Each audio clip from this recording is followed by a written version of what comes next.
stream that says "fuck you."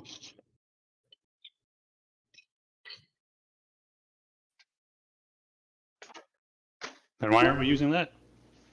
Because I use it for Twitch. Because Twitch is better.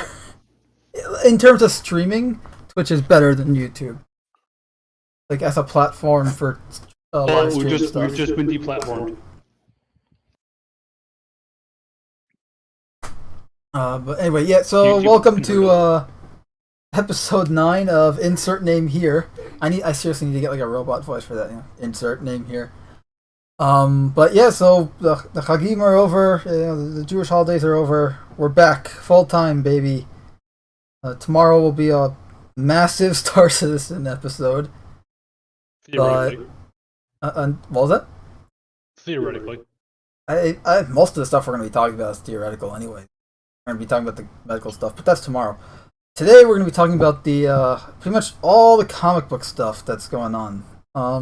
So last week we talked about it a little bit. First off, I want to say, I think in last week's episode I said Steve Ditko's son. I should correct myself. It's his brother. How dare you? But getting right into it, I guess. So Marvel is currently in a legal dispute with the estate of the various creators that created characters like Spider-Man, Doctor Strange, Black Widow, Iron Man, Thor, She-Hulk, and a crap ton of others. And the thing is, so next year in 2022, the copyrights for all these characters will revert to essentially revert to the original owners. And that's what they're trying to get happen. And they're trying to make sure that happens. Disney is... Was it reverting to the original owners? Or is it reverting I think it's reverting to the original owners. Let me quickly check the article again, just so I'm not talking on my buttocks. This is the Time to Die article, so wrong thing. But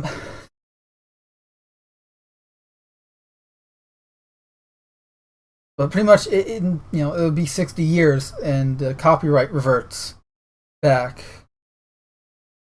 Well, back to what? I'm trying to find that out.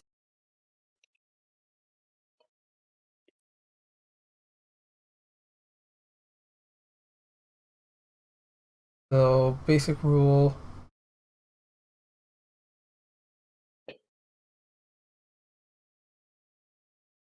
So pretty much, what this will do is essentially the termination that... So, all of the heirs of these comic book creators, they're trying to...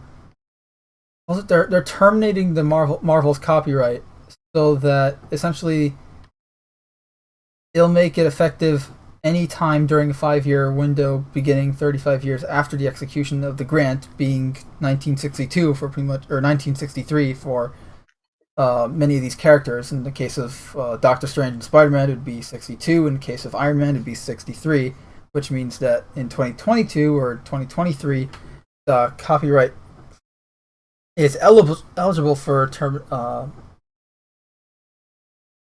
termination now. Like, that's what it's saying. So it's eligible for termination now, which means that the copyright can then go back to the creator or the estate of the creators of the character. Now, Marvel is suing the creators, or the estates of the creators, for this action because, according to Marvel, they didn't create them. They were all work for hire. And what work for hire is, or what they're defining it as, is pretty much they didn't create the character. They were essentially designing something for the company. Like, the company owns it. They just had someone in the company make it, as opposed to a character. They're trying to say that because they were working for the company, it's the company's and not their own. And here's the thing is, like, yeah, Disney has the legal power and the money to actually, claim that. But I doubt there's any paperwork from the 60s that will actually back any of this, because Marvel at the time was... Well, in the 60s, they just really became Marvel Comics. Like, there was going to be a whole restructure and everything. It was...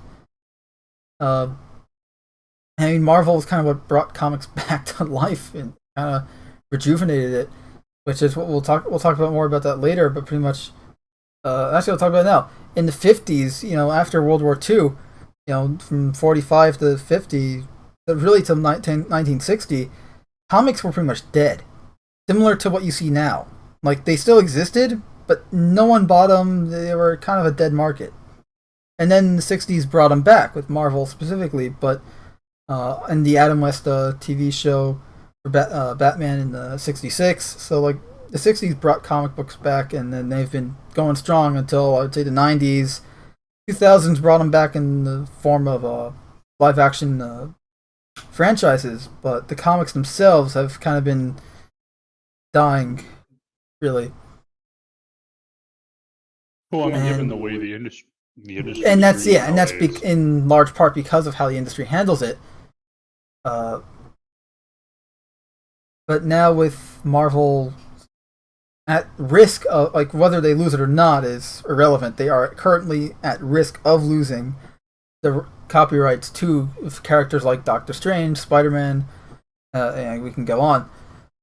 And the thing with that is that, we talked about this a little bit last week, and that, if they do lose, that means that they can't use the characters pretty much by name. They can't use the characters' costumes, some of the characters, like, or traits and equipment of the characters, like Spidey's web shooters, or Doctor Strange's pretty much entire wardrobe, the cloak of levitation, the Eye of Agamotto amulet, which is a completely different thing in the comics than it is in the movies, which pissed me off. Just for context, in the comics, the Eye of Agamotto is pretty much it's an eye. It's an all-seeing eye that, not like a spy thing, but it's an eye that lets you see into the soul of the person you're looking at, and it's essentially like I can tell if you're a good person or a bad person and what you've done when he uses it. It also allows him to see through walls. It's literally a magic eye. Whereas in the movies, it was just another Infinity Gem. So, way to butcher that. But essentially, all that stuff they wouldn't be able to use anymore in any form of media, which would definitely screw over Marvel. Like, full disclosure, I'm kind of interested in seeing what happens if Marvel loses this, because I don't really care anymore. But I have a list here. Lawrence D. Lieber, co-creator of Iron Man, Thor, and Ant-Man, is currently filing for copyright termination notices, along with Patrick S. Ditko, the brother of Spider-Man and Doctor Strange co-creator Steve Ditko. The co-creator of Black Widow, his estate is suing, or terminating copyright. We also got the co-creator of Falcon, and we've got the co-creator of Iron Man, Black Widow, Hawkeye, and Wonder Man. So, it'll be very interesting to see if they actually manage to pull this off. But as Cam wisely pointed out last week, and will again, even if, the estates of these creators, most of them now deceased, are they're in the legal right. The rights to these characters should revert to them. At the end of the day, Disney has the legal power and the money to just wait them out in court and win through just survival. You? Kind of like how we would win against China in a war. We would outlive them. Which is ironic, given that they've got higher numbers, but not higher tech. Or higher supplies. Some of the tech, but, it's not just the tech, it's supplies. But, we can literally outlive them in that regard. But from what I've heard, their training on the tech they do have is not the best. Yeah. Again, it's just what I heard though. Pretty much it's funny because Jack Kirby tried this I think shortly before he died for everything he created as part of Marvel, and he lost, and it's unfortunate because again they used the work for hire, and according to the United States Copyright Act of 1976, work made for hire is defined as a work prepared by an employee within the scope of his or her employment, or a work specially ordered or commissioned for use as a contributed to a collective work, as part of a motion picture or other audiovisual work, or as a translation, as a supplementary work, as a compilation, as in whatever, it just lists various examples of what it can be. But essentially that work being made as part of something else, as opposed to its own thing. And look, say for argument's sake, Disney Marvel is completely in the legal right here. They own the characters, not the creators, and the rights should stay with them, right? Say that's the case. Just because that is how it is, like that, just because that's what's legal and that's how it is, doesn't make it right. You know what I mean?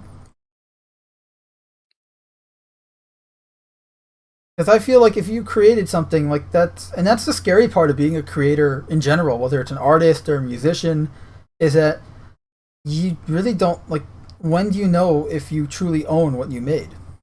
And that's why I say, and that's why I want to point out, just because, Disney Marvel may, assume, and this is theoretical, but say they're in the legal right and they own it. That, just because that's how it is doesn't make it what it should be. Doesn't make it right. That's how it's not how it should be. Trying to say, just because it might be legal does not mean that it's necessarily ethical or moral. Right.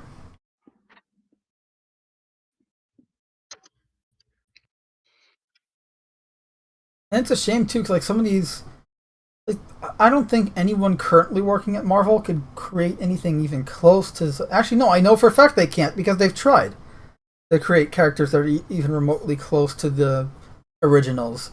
We got what was that one? The Future Heroes or whatever it was. Oh, DC's Future State, where you had Lucius Fox's son is Batman.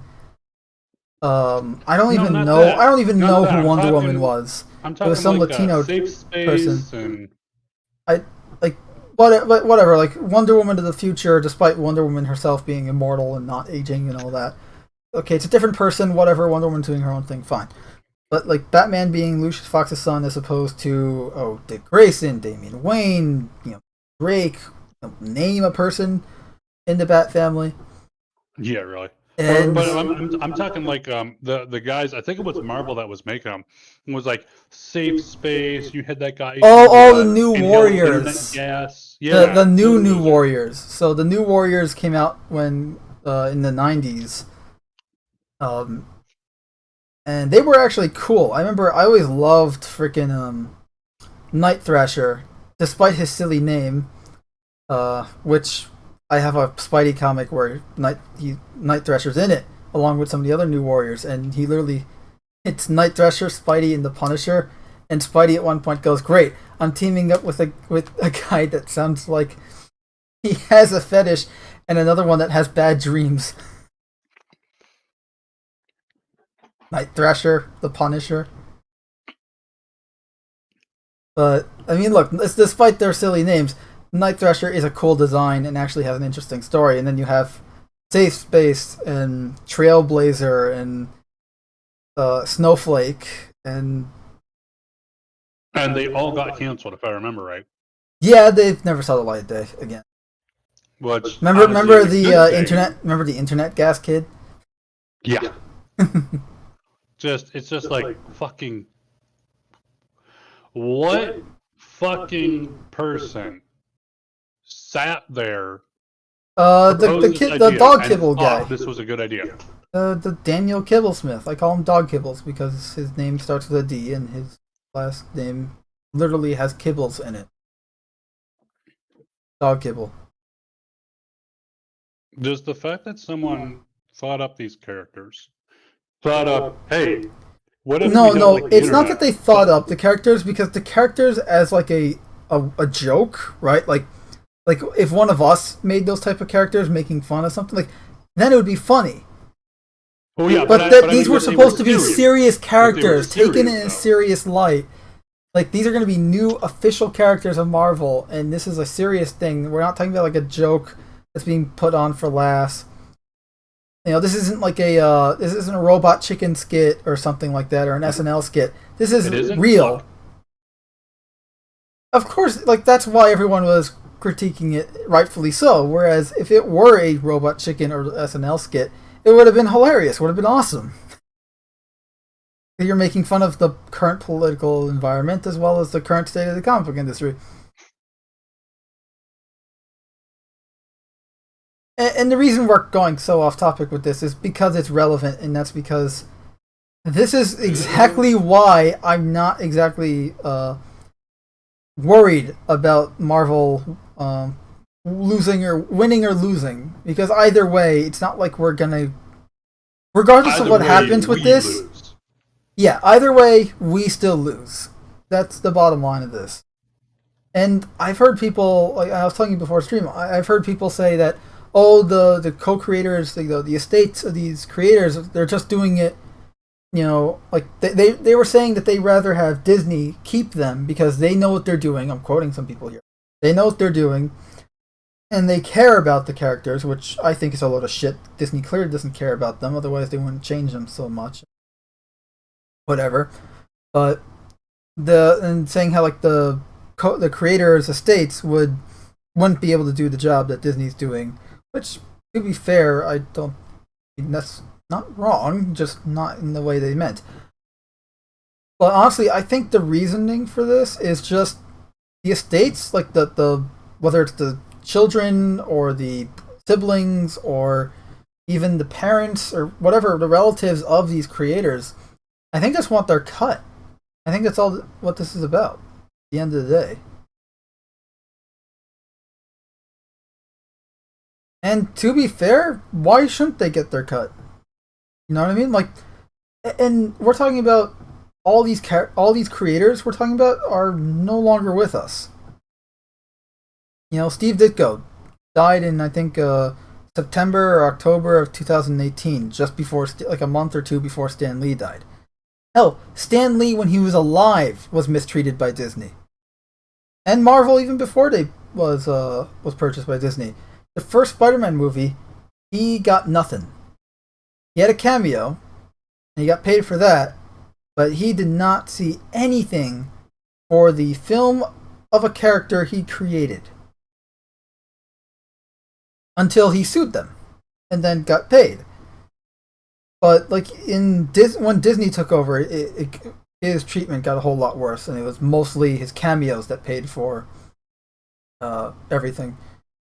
And even what's-my-face. Also, too, we're seeing with Disney time and time again that they mistreat their clearly going and ripping people off, stealing from creators, and laughing all the way to the bank because they're like, "Oh, go ahead and fucking sue us. We'll just go and outlast you here. You can't fucking touch us. We're too big." No, it's true.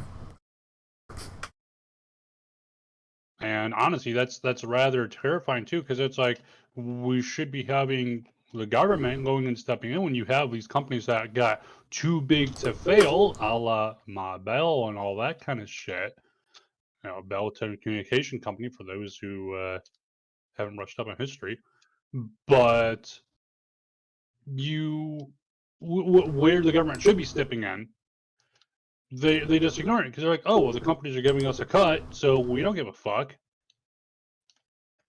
And it's like, well, what the fuck? If the government isn't willing to go and step in and do their job, and we've been seeing that across the board. Well, the government's not doing a lot of things these days. Or at least not a lot of things right. Yep. Again, different discussion for another day, but the point is with the comic book stuff here, the rights to the copyright of the characters go back to the creators next year or in 2 years from now, depending on the character. And essentially, starting from 2019 to 2023, the creators' estates have the ability to terminate the copyright earlier or a little later and thereby getting the copyright sooner. And that's what we're seeing happen. And honestly, again, I really don't. Honestly, look, there's two realistic outcomes to this.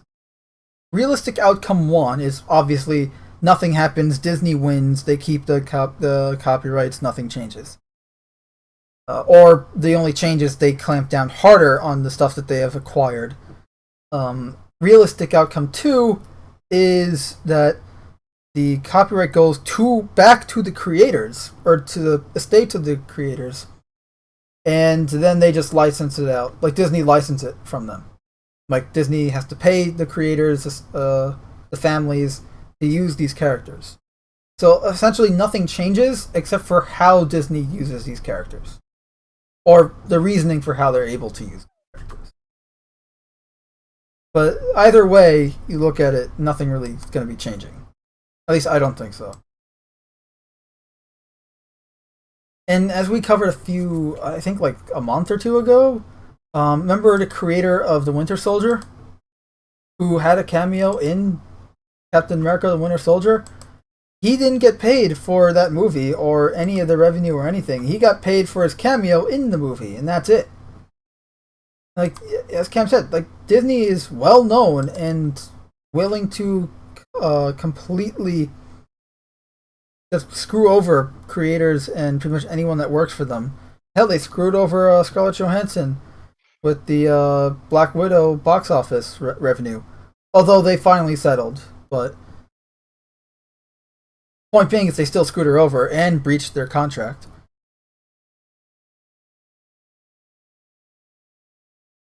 As I said, I don't really care about the outcome because I don't think anything's going to change from it.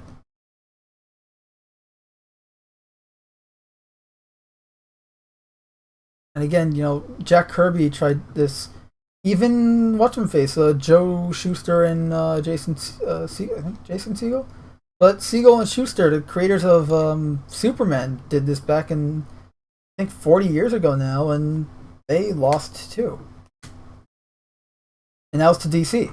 We're talking a different company entirely, but the big two are essentially untouchable.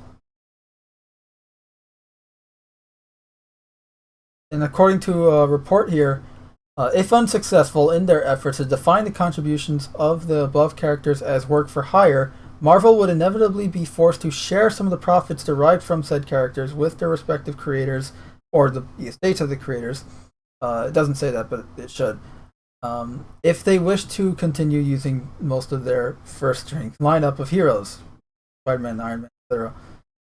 However, a legal victory for Marvel would both set a worrying precedent for copyright termination law, but also provide Disney with further ammunition to use in their continuing fight against the advancement of their characters into the public domain.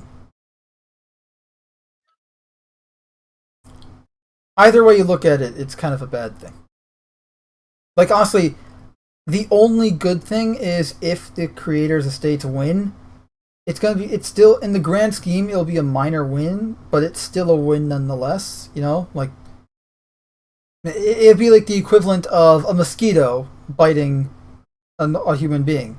At the end of the day, it's not going to do anything to the human being. Yeah, they'll itch and be annoyed for a little bit, but it's going to pass and it won't be long term. But it'll annoy them and it'll drain something from them. In the case of Disney here, it'll drain some money out of them.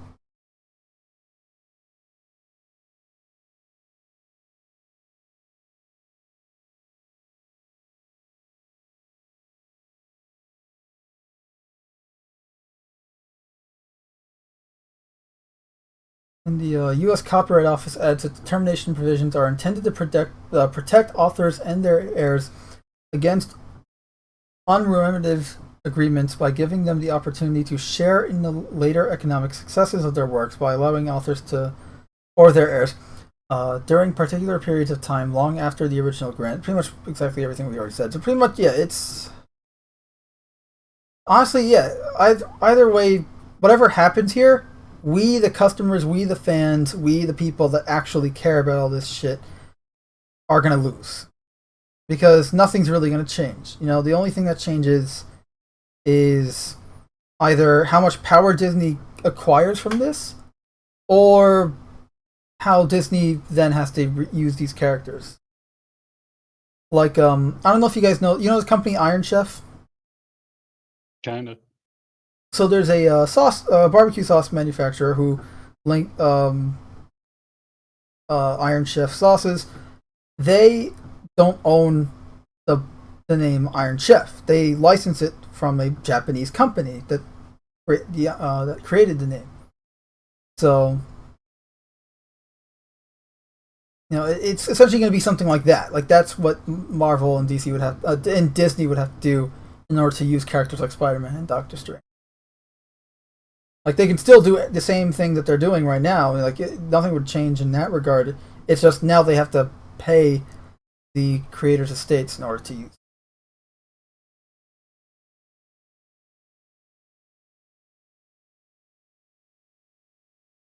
And as for the original lawsuit that I mentioned about Kirby,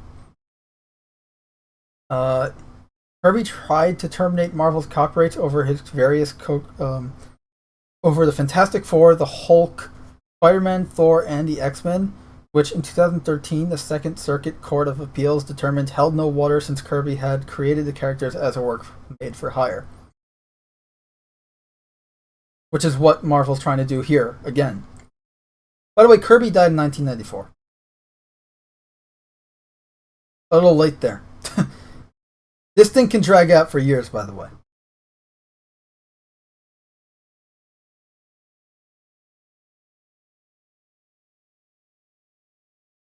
But yeah, that's really it. I honestly, again, there's very little positives and mostly negatives about this. And not in the way that you think. And not like, oh, Marvel's going to lose the characters. Oh, no. Honestly, it's better if they do, probably. Just because, look, they foobarred Spider-Man and Doctor Strange and Iron Man and all these other characters, from the moon and back. It's not like we're going to be missing them, you know what I mean? We're already missing them. Spider-Man today is not Spider-Man from the comics, 30 years ago, let alone 60 years ago.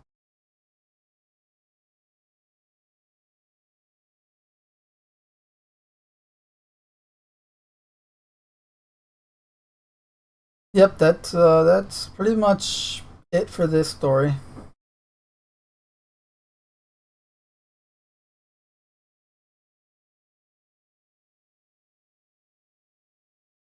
You got anything else to say on this? I mean,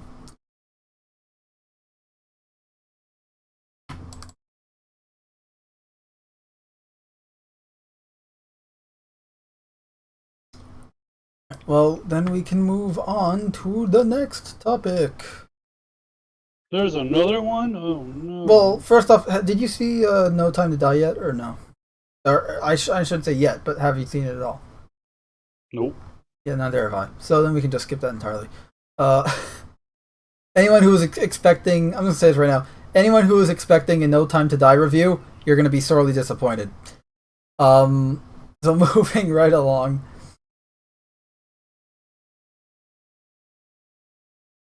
Still on the topic of Marvel, we've got the Insomniac Spider-Man game, the Insomniac Spider-Man 2 or Spider-Man PS5. Apparently, so as the I have the Venom from the trailer in the thumbnail, and apparently the game's going to be a lot darker. And apparently there's a lot of hype for the game. That's it. There's nothing really, like, no discussion or anything. Kind of just apparently there's a lot of hype for a game that has shown a cinematic.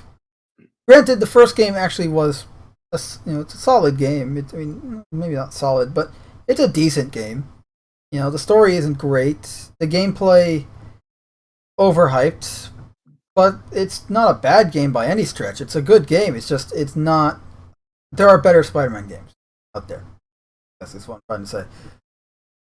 Like it sorely lacks in certain wall crawling and web swinging. Well, actually not web swinging, but web slinging.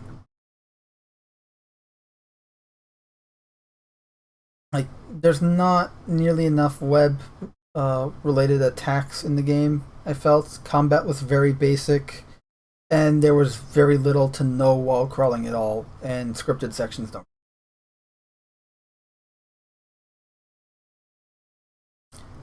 Victor Wolfhunk says 10,000 years later, evolution is in every aspect of existence. Many just don't see. I'm probably missing something. What is this in context to? Whoa. We have context? Hold on. Yeah, we're kind of still over the place. That's our thing, isn't it?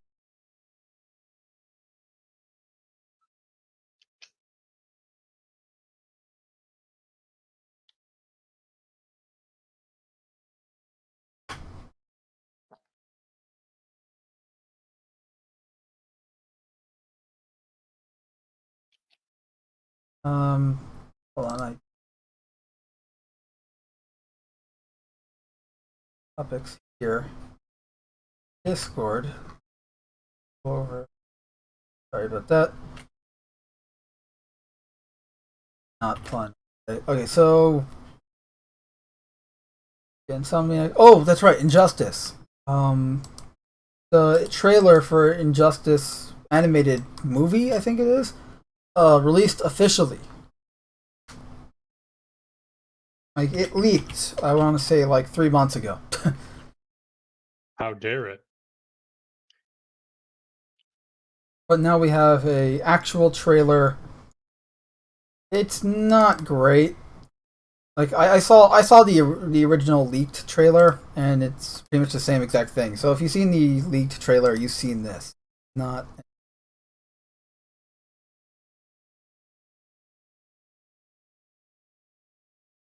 Of course, you need to sign in because this is the one with all the gore. This one on the screen. I'm muting it just for copyright reasons. But it's essentially based on the comic book version of the Injustice story versus the game version. The game obviously is the better version. It came first. It's a very solid story.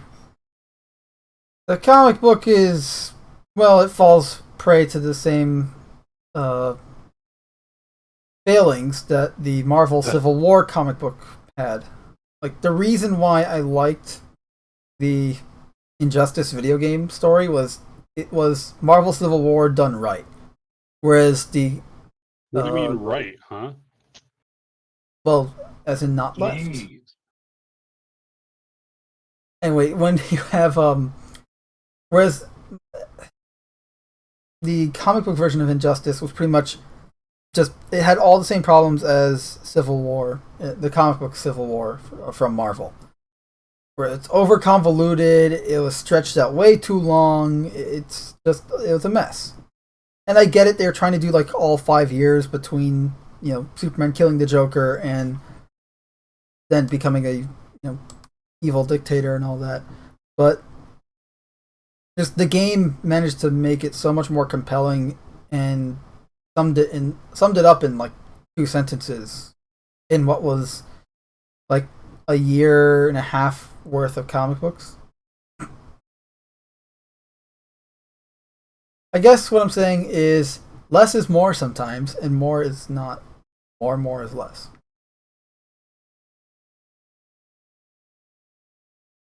Victor's saying how characters change over the course of decades. Sorry for the recent post. It looks fun. It deals with prequel. Yeah. Victor says the movie did it better. Civil War, I mean. Yeah, I mean, again, it's the part of Civil War, the comic book version was very convoluted. It was very over the top, bombastic. It was just a giant spectacle that was trying to delve in, ideological differences and battle of wits, essentially, right? Where it's like you have superhumans have to be registered under the government, and that means no secret identities. Superheroes would be gone. Right? Like, essentially, you have superpowers, you turn yourself over to the state. That's kind of the thing. And Captain America's like, no, that's not okay. People, what about, civil liberties, human rights, all that stuff. But it kind of just became into like this giant gore fest where you had superheroes fighting each other haphazardly with civilians essentially in the way, and they were killing each other. Like, some characters actually killed each other. It was a mess. I didn't like it. I thought the idea was neat, but I didn't like the execution. It also doesn't help that when you remember, oh right, Tony Stark died in 1995, and this isn't the same Tony Stark that you read about for the last 30 plus years. So that doesn't help. Because based on the Iron Man comics I've read from mainly the 70s and 90s, because that's really the only Iron Man issues I have. I have a lot of Avengers issues in the 70s. That Tony Stark probably would have been siding with Captain America. And like, hey, this is not okay. Well, look, characters aren't consistent unless we say they're consistent, okay? It's honestly the movie. Yes, the movie did the Civil War storyline. I think it did some of it better, but at the end of the day, it falls prey to the same problems in that obviously both in both stories, in both the movie and the comic book of Civil War, the cause is essentially a massive event that killed thousands of innocent people. However, in the comic book, it was the New Warriors. They were after Nitro, whose power is essentially just to blow up and go nuclear, literally. And he blew up in a town, a populated town, like a suburbia town, and killed everyone there. And I think including the New Warriors. And because of this, that's what started the whole Superhuman Registration Act. With the movie, it was the Avengers. The movie, I hated how they did it. Because in the movie, they undid the good parts of Age of Ultron. Because in the Avengers Age of Ultron, my favorite part of the film was them saving people, being superheroes. Like they're going into the buildings and saving people. They're ferrying people onto the helicarrier to save their lives. Like the city's gonna blow up, but we gotta save all you people. What do you mean, you people? Got me there. It's like, and then you're saying, oh no, but that wasn't good enough. Like,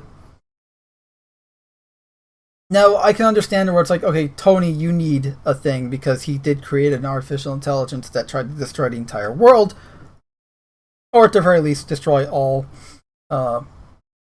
organic life on the world. All because you saw the internet. Pretty much. Of all the cliche fucking things out there. It's such a, and it's a shame too, because if you're a fan of the comics, or even some of the cartoons, and you know who Ultron is, it's such a different, yes, he hates, meat bags, right? He hates organic life forms. But he's also power hungry, he's essentially, he's the epitome of the evil robot. That's what Ultron is. He is the evil robot. Excuse you, I prefer ethically challenged. Thank you. But anyway, I guess actually when I think about it, neither the comic book or the movie did Civil War very well. At the very least, in Civil War, the movie, Tony Stark had a better reason for going against Cap. The reason they were fighting each other made more sense. Because Tony was actually responsible for the deaths of Sokovia or whatever. Despite, obviously they couldn't save every single person in the city, but they saved a lot of people. Realistically, though, wasn't it just that one of the bad guys had some kind of a bomb or something? They tried to deflect it, but it got deflected into an apartment building or some shit. Yes, yeah. Crossbones had a bomb, or I think he had a bomb on him, and Scarlet Witch contains it and throws him up in the air, and it blows up a building accidentally. Yeah, it was something like that. But I'm to me, it's just look, when you have people who are quite literally trying to go. And I mean, because what it was too is that you had some fucking terrorist group that was trying to go and kill a whole bunch of people. They're trying to stop them. Even if they fail, why is the blame on the Avengers and not on the terrorist group? When it's like, if the Avengers had done nothing, so if they just had not gotten involved whatsoever, you would have had at least, again, because we don't really know, but you'd be able to argue that there would have been at least a similar, if not a far greater amount of people dead if they had just not done anything. So that'd be worst case scenario. Middling is they got involved, people still died, which is what happened. Best case scenario is they get involved, no one dies. That unfortunately didn't happen. But it's like, okay, they try to get involved, the bad guys won, but the instigator here was not the Avengers. The instigator was the terrorist group. Why are the Avengers taking the blame? That to me, I never sure it ended up with also the fact that you think, if you think about it, like, it doesn't take a rocket scientist to realize, oh, if Scarlet Witch didn't do what she did, like, yes, she threw him accidentally into a building and it killed people, but if she didn't, it would have blown up on the ground, more people, destroying the entire building and everyone on the ground. Yeah, it's like it's just like, to me, it just makes no. And that was why I was always really confused with how they presented Civil War in the movie, just because I'm like, this logically makes no sense to me. Now, to me, it was partially, and to be honest, I wish they had gone and pushed this idea more, because it would have made sense, and in fact could still be the case, in that it was, logically, most people would know, okay, hey, realistically, they did what they could, and it would have been far worse if the Avengers had not gotten involved. But it was the Hydra elements inside of S.H.I.E.L.D. and the government pushing this kind of stuff to control the heroes. Essentially, if there was a third party that was actually competent and not the, I can't even call him Baron Zemo with a straight face, because that character was supposed to be Baron Zemo. Baron Zemo is this calculating, evil Nazi son of a bitch. You have this, knockoff Russian I will character. say they did the character well for what it was, but for who it was supposed to be, they did terribly. And look, okay, fine. He doesn't have to have the purple sock on his face. That's fine, especially since in both the original Baron Zemo, who was a Nazi in World War II, and then the one that you see during the Avengers in the 60s and obviously 70s and 80s, he was the son, I believe. Oh, something. They obviously they don't, son or grandson. The sock wasn't a genetic feature, like it was a mask that got, I think, in the son's case, was glued to Black Mask from Batman. Like the mask was like glued to his face. He can't take it off. Yeah, it's like that kind of thing. Like the mask is stuck on his face. He can't remove it.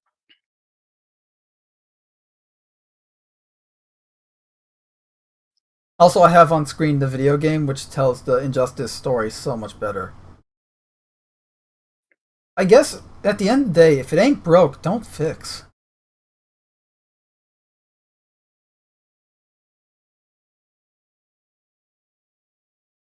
Like, I will admit, like, having read the comic book and honestly watched the story for the video game and played it too,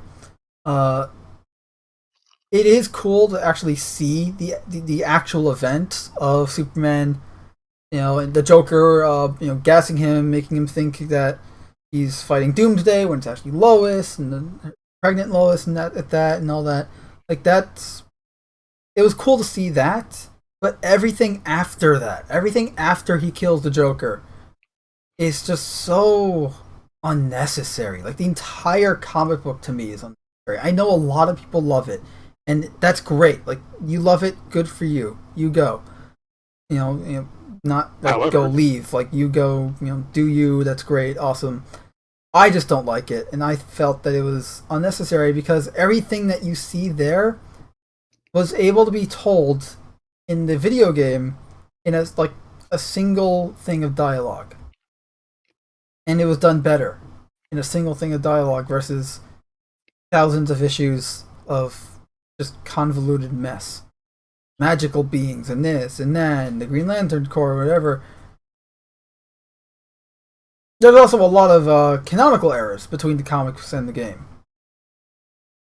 Which is why I always say that the Injustice 2 video game is a sequel to the comic book and not the Injustice video game.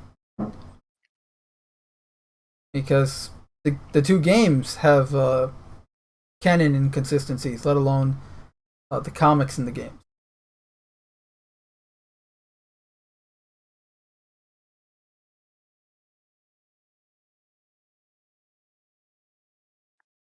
Victor Wolfgang says, Civil War had some problematic aspects as well. The comic, go watch Linkara's video on it to understand that part. Speaking of that, did you watch the latest What If? I haven't watched any of the What If. I haven't watched any Marvel stuff in the last few years.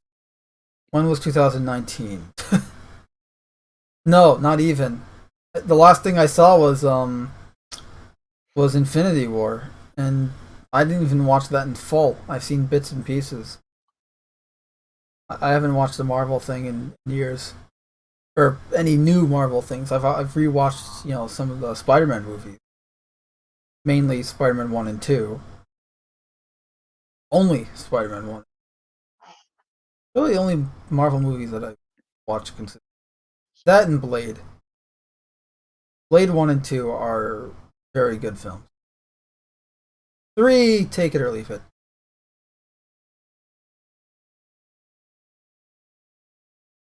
Victor Wolfgang says that the latest What If from Marvel's What If TV show is What If Ultron won? Or says, my favorite Ultron voice is the Young Avengers one, but my favorite Ultron interpretation is the Earth Mightiest Heroes one, and my second favorite version is the AOU one. What's the AOU?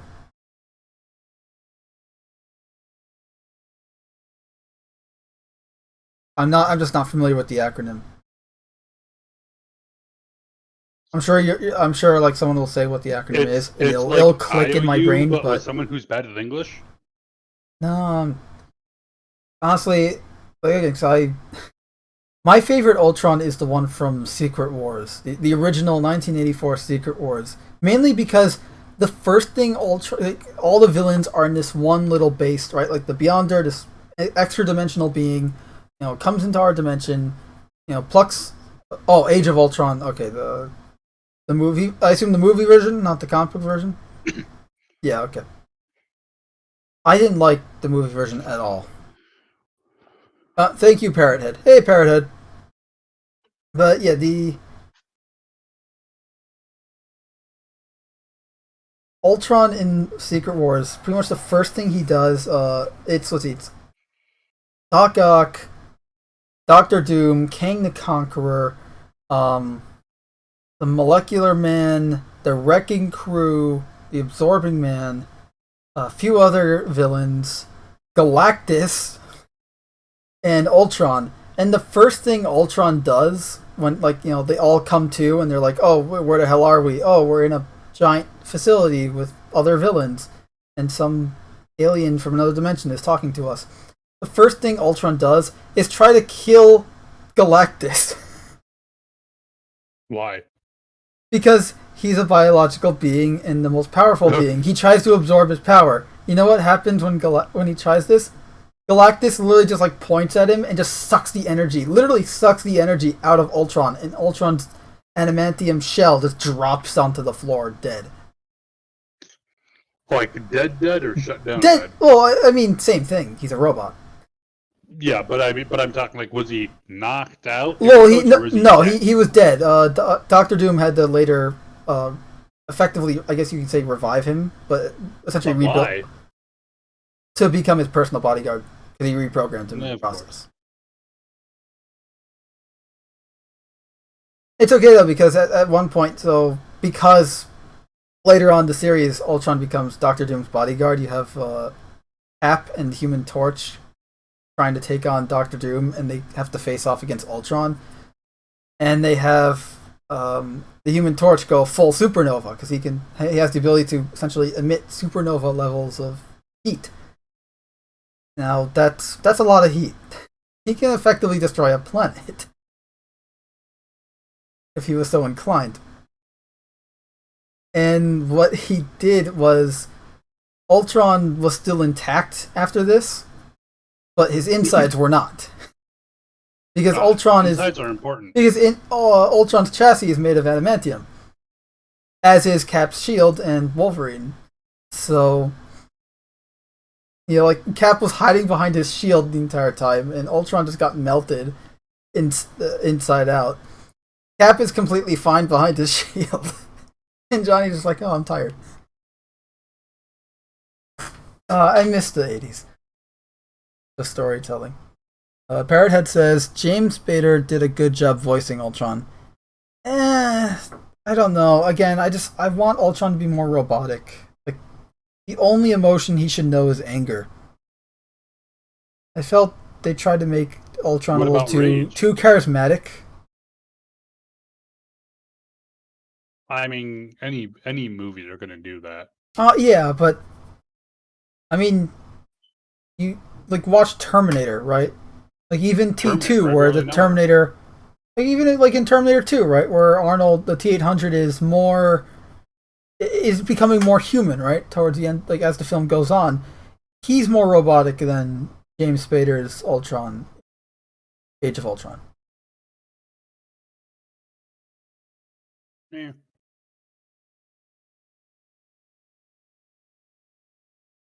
So I hope that the stream.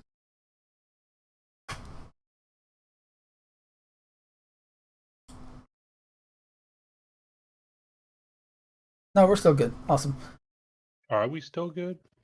I don't know about good, but anyway, the bottom line is that look, DC's making an Injustice animated movie because of how popular Injustice is, and it's based on the comic book version, not the video game. Which honestly, you just watching just the cutscenes of the video game, it is already an animated movie. Just adapt the cutscenes. Obviously, maybe shorten some of them. Add fight scenes in it because, in all the fight scenes in the game are through the gameplay, the fight, because it's a fighting game. But like the story itself of the video game is already an animated movie worthy story. They're adapting the comic book, which means like all the years that take place between. I doubt they're even gonna have the parts where you have the mainstream DC universe, right, the classic DC universe, being teleported into the Injustice universe, and then you have the counterparts and Injustice Superman versus normal Superman, and Injustice Batman working with the regular. Justice League to free regular Batman who's captured and all that. Like, you're probably not going to have that. But I mean, look, maybe the movie's going to be good. The voice acting in the trailer, I'm going to put the link to the trailer in the chat so you guys can watch it if you haven't. It's not. Let me put it this way: it's none of the regular guys. Like, it's not Kevin Conroy or Tim Daly. I really have no faith in this movie. The art style is interesting, but that's as much as I can really say for it.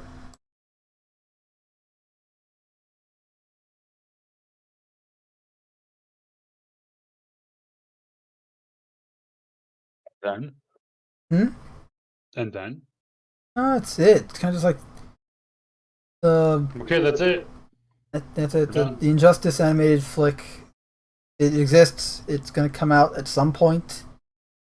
Speaking of DC animated stuff, though, Batman The Long Halloween Part 1 and 2 are now on HBO Max, so I can finally watch them, and maybe we can do a review.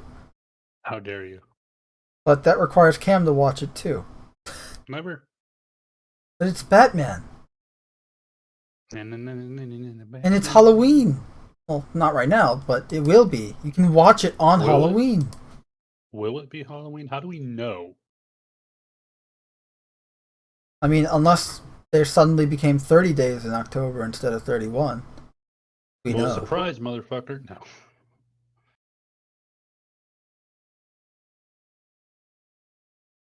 Imagine if October was like the February, where like every other year there's 31 and there's 30 and 31.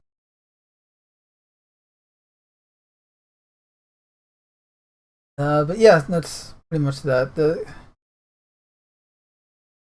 Also, the Injustice comic book, that again, this was a recent, or I say recent just because I remember buying some of the books relatively recently, but it was, I want to say like a year and a half or 2 years after the game came out, they started making an Injustice prequel series in the comics, which kind of immediately broke a lot of canon with the Injustice game. The worst offender, in my opinion, for the Injustice comic book, which is probably why I hate it to such a degree, is what they did to Dick Grayson, to Nightwing. So in the Injustice video game, it's revealed through a line of dialogue that Damian Wayne, Batman's son, killed Dick Grayson. Batman's son. But not biological son. And it makes it almost like, okay, bloodthirsty Damian killed, like murdered Dick Grayson. The comic book has Dick Grayson fucking, Damian hits him in the head with one of his sticks or something. I don't even remember what it was. I just remember that Dick fucking trips and hits the back of his neck on a rock and dies. Like a fucking I remember that. Yeah, it was he hit him, he trips, he hits his head, and dies from that. And also the fact of how Green Arrow dies, because the way they describe like Green Arrow dying in the video game, the scene makes you think, holy crap, this guy was probably eviscerated and just disintegrated in that order by Superman, because he dared to tell Superman, hey, you're out of control. I'm not out of control. Bam. Okay. Like when I first played the game, and like Batman goes to Green Arrow, like Green Arrow died, explaining that to him, and he goes, okay, moving on. I just imagined, okay, he probably lasered his arm off as Green Arrow was about to shoot like a kryptonite arrow or something at him, and then just lasered him completely to death. Like there was nothing left or something. Like I was imagining something very gruesome, something that kind of like mirrored the Superman we see in the game, because you see Superman in the game and he's essentially a villain, resorting to mind control and thuggery, but using his powers on the weak instead of using his full range of powers on weaker enemies as opposed to stronger enemies. Like he's become a villain, and I'm imagining like, okay, what type of death would Green Arrow suffer at the hands of a villain who had laser eyes? Like Nightwing. Again, we're talking about Damian Wayne, who was trained by assassins to be an assassin. I imagine he probably just straight up murdered Dick Grayson to take his place and joined Superman. Which again is why I'm not a fan of both the Injustice 2 video game and the comic books, because of how they did Dick Grayson dirty and just changed a lot of the canon that was established in the first game. There's also a visual difference between the games, which understandably, because the graphics, it's a new engine and the graphics are updated, but there's a certain art style and charm to the visuals you see on screen right now compared to Injustice 2. Like, they trade the comic book look for a more realistic, like, visual fidelity look, like that photorealistic look. So,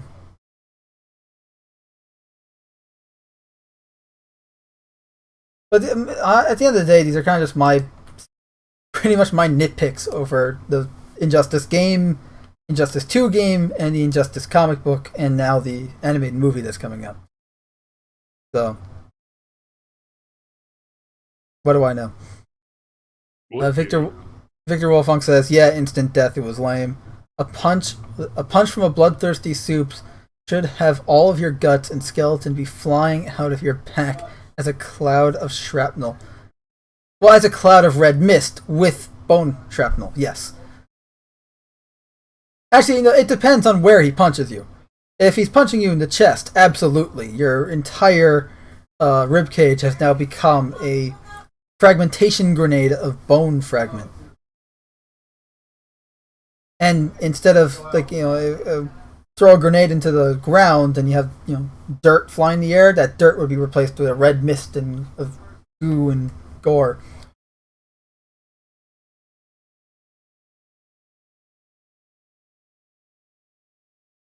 Which we do kind of see with how he kills the Joker. So that was nice. Was it nice? Because Superman kills the Joker by literally punching through him. Sounds slightly painful. Only slightly. It's kind of funny when you think about it because it proves the Joker from Dark Knight correct in that a man as great as Superman can fall, right? Like the whole point of the Dark Knight was saying how a man as great as Dent can fall into insanity.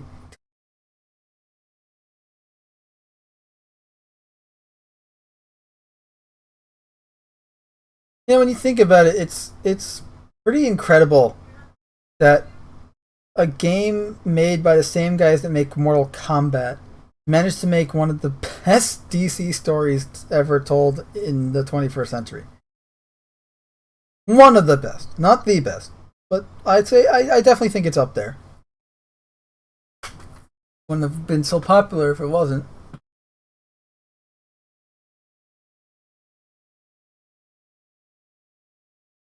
But I don't know. What do you think the animated movie is gonna? Think it's gonna be good? Gonna be shoot. Tell me I'm wrong.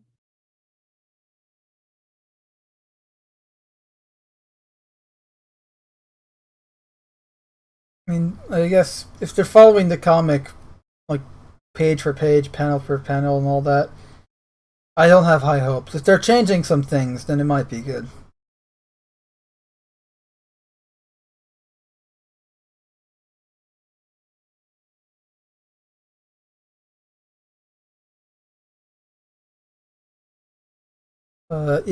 Animated Injustice movie. It exists. It's happening, and it may not be good. It may be good. We don't know. Only time will tell. Right now, we're just theorizing based on what we do know, which is very In little. theory. Well, of the animated film, we know very little. Of the games and the comic books, we know a lot because I've read them and played them and watched them. So, yeah, fun stuff. Hold on a sec.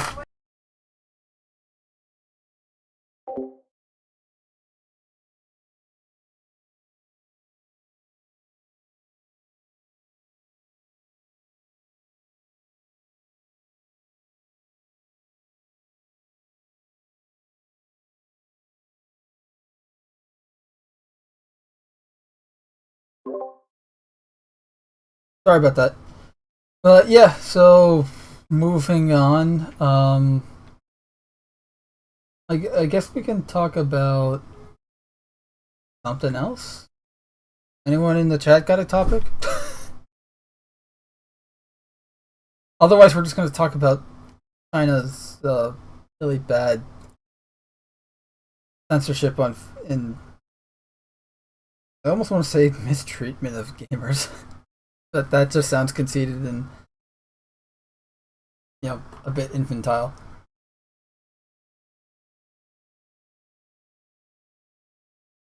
Okay, should we talk about the China stuff now or save it for Wednesday?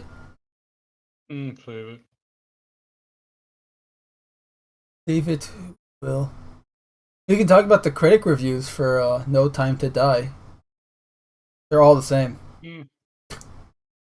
There, we talked about it. We can talk about the Venom movie Seen it? Venom, Let There Be Carnage. Whoever came up with that title needs to be fired. Needs to be sacked immediately. But the New York Post review gave it 1 star, calling it box office poison. Granted, the New York Post is not exactly the be all end all movie. Whatever, they have horrible taste in movies, but calling it box office poison is a little strong, but consistent based on what I've seen. Personally, I haven't seen the first movie, let alone the second. I probably won't ever see it because I don't care to. Why am I going to watch a movie about one of my favorite Spider-Man villains when he's A, not a villain, B, there's no Spider-Man?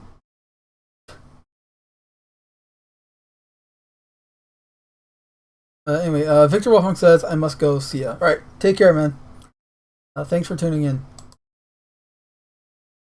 So we got Venom, Let There Be Carnage. Apparently, at the end of the movie, they have Venom is watching the television screen and he sees Tom Holland on the screen because J. Jonah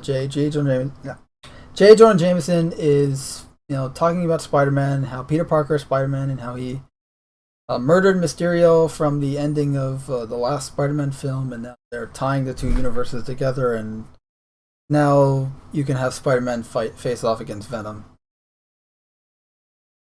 Which, honestly, my brother and I would make jokes that this version of Spider-Man, if he went up against Venom, would be eaten alive. Literally eaten alive. But given how, based on what I've seen in trailers for this version of Venom, he's as much of a wuss as Spider-Man is, so it's kind of fitting. Whereas comic book Venom is a force to be reckoned with. He's a I don't want to be in the same city as that creature type of character.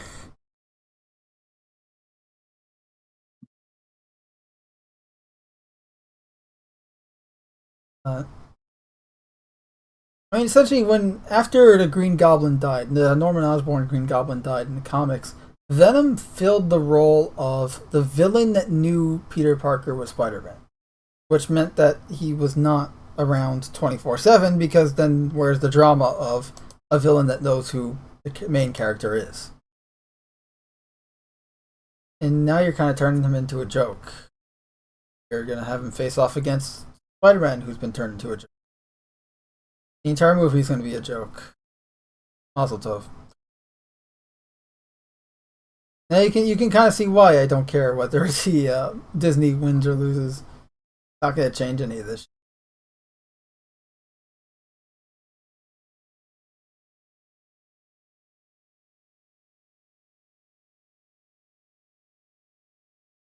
But yeah. And, again, the Spider-Man PS5 game that's coming out, I think it's rumored for a 2024 release date? Or 2023 to 2024 release date. Obviously, he's going to have Venom as a villain, along with Kraven the Hunter. So, both of which are characters who are villains because of Spider-Man. Like, if Spider-Man didn't exist, the two... Well, first off, if Spider-Man didn't exist, Venom shouldn't exist. And if Spider-Man doesn't exist, Kraven has no reason to be a villain. But the reason why I mention this is because they've made a movie on Venom without Spider-Man. And now they're making one with Kraven as well, if I remember correctly. Again, still makes no sense, but whatever. Also, beautiful art by Todd McFarlane on screen right now.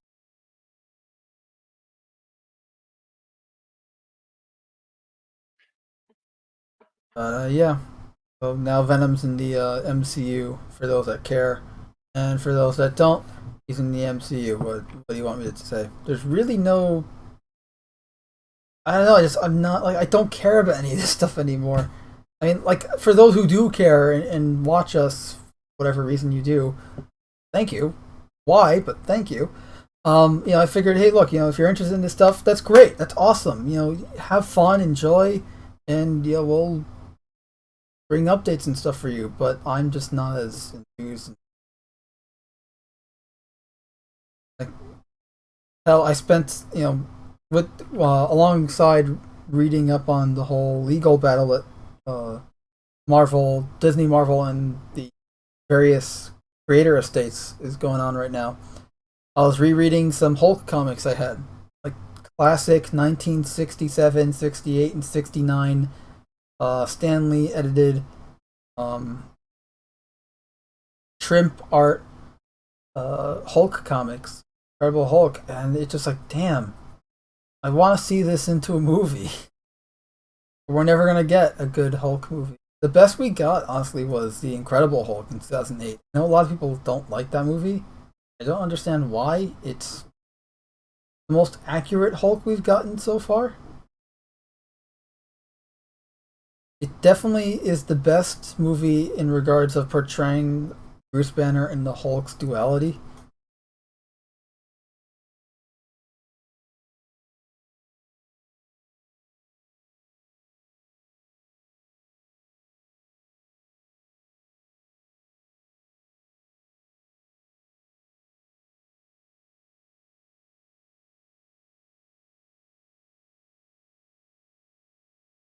Oh look, our guy Chuck Dixon is at it again.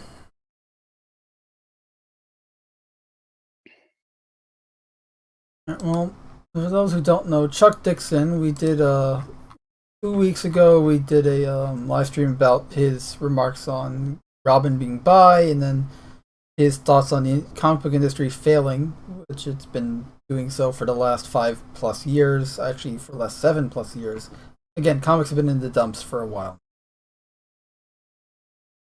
According to his article here, in a recent Facebook post, Dixon divulged that DC has not paid international royalties for the overseas reprints of their work in other languages since at least 2009, which was well over a decade ago and before the launch of the New 52, which was in 2011. I think. Might be wrong there. Seriously, DC Comics stopped paying freelancers any international royalties in 2009. Dixon shockingly revealed, I don't know why they say shockingly, this isn't surprising. It's unfortunate, it's annoying, and it should stop, but it is not surprising. Which is part of the problem. Adding he and others never received any notice, and DC office acted like it was no big deal. They never sent out any of their patented friendly letters to inform us that they just stopped paying and hoped no one would notice. What's worse than the dishonesty and callous inattention DC showed, Dixon continued, is that the withholding of royalties really hits writers, artists, and industry pros with a lot of noteworthy titles to their names in their wallets, especially when the foreign publishing market continues in an upward trajectory. Because, the Western market's definitely failing. Given the fact that the foreign publishing, particularly in Europe, is more robust than ever, writers, artists, and others are being cheated out of thousands of dollars annually. This is only the second time the Batman scribe has talked about this scandalous information, having addressed it once before in his unauthorized TV series on comics. Dixon addressed his direct experience with international publishing and variant translations of DC graphic novels earlier this year in an episode of his YouTube channel, Ask Chuck Dixon, wherein he explained that you can only get an unabridged trade paperback of his pivotal story Joker's Last Laugh in another language. In another case of the companies being misers, DC offered to let Dixon write an introduction to fill in gaps with the English translation, but wouldn't pay him anything extra. So he's literally adding content to something he's already created, and he's not being paid for the work. More recently, Dixon discussed the future of DC and Marvel as the giants. Yeah, we already read that. We talked about it. Again, they're failing. The only reason either DC and Marvel comics are still around is because both are owned by a major multi-billion-dollar company that is keeping them afloat. Marvel has DC to pump capital into their veins to keep them going, and DC has Warner Brothers and AT&T. But that's not going to last forever. Eventually, these companies are going to be like, "Hey, you're not making us money. You're a dead weight," and they're going to get rid of them. At least in a sane world, that's what would happen. We don't live in a sane world. We live in a world that makes you say, "What the frick, frack, snick, snack, paddywhack, give a dog a bone kind of bullshit is this?" Because that is exactly what I would say in this situation. And you can say it too with a t-shirt that we sell that says exactly that. Link in the description below. That was a terrible plugin. Yes, well... Shut up. Hey, it's better than our previous plugins. And it's better than those hair plugins we tried. You tried. I just sat there and laughed. Actually, technically it was Callsign that tried them. We never did tell him that he got him in his back and not his head. Jokes aside, yeah, none of this is surprising. It's just more of the same. You know, it's more of the same news that we're constantly hearing from the comic book industry, and that's that the comic book industry fucking sucks.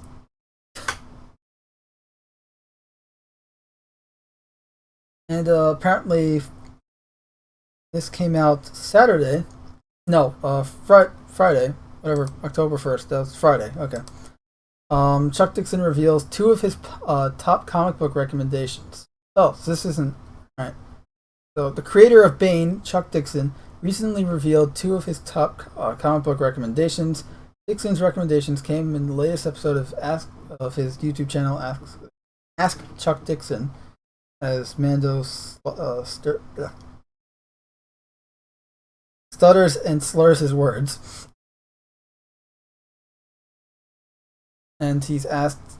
Okay, so whatever it is, you guys can read this if you want. I'm going to put the link in the chat.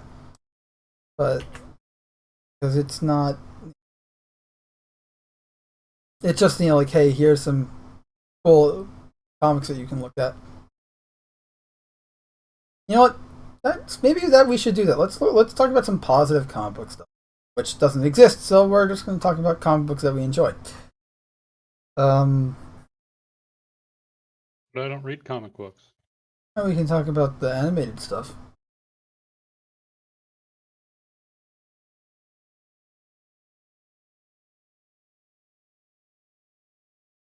And speaking of comic book stuff, we got Brightest Day in the chat, waving, or I think that's waving. Are they waving or clapping? Yeah, potato. Well, they're little hands and it's really tiny.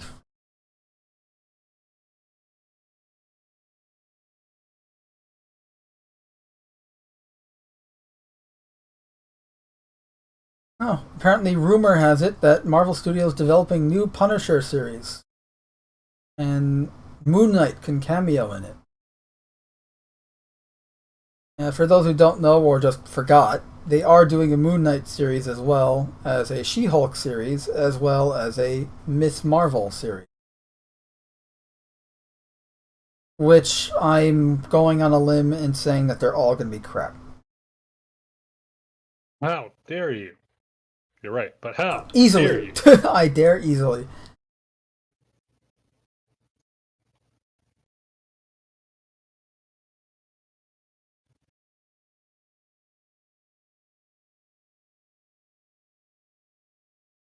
Let's see what the audience score for the new Venom movie. I'm kind of curious. Wow. Why am I not surprised? Sucks. Actually, it's a little higher than I expected it. I'm not going to lie.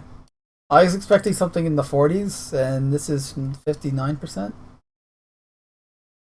So, on a American grading scale, that would still be a D-. Oh, that would totally be a fail. Try again. For anyone new to the channel or just hasn't been around in a while, we like to essentially take a film grade. Like, you know, if you're doing this film is 6 out of 10 or whatever, we're going to translate that into a school paper being graded by a teacher, and based on the American education system, whether that would count as a pass or fail. We like to do that? Since when? We just did it now.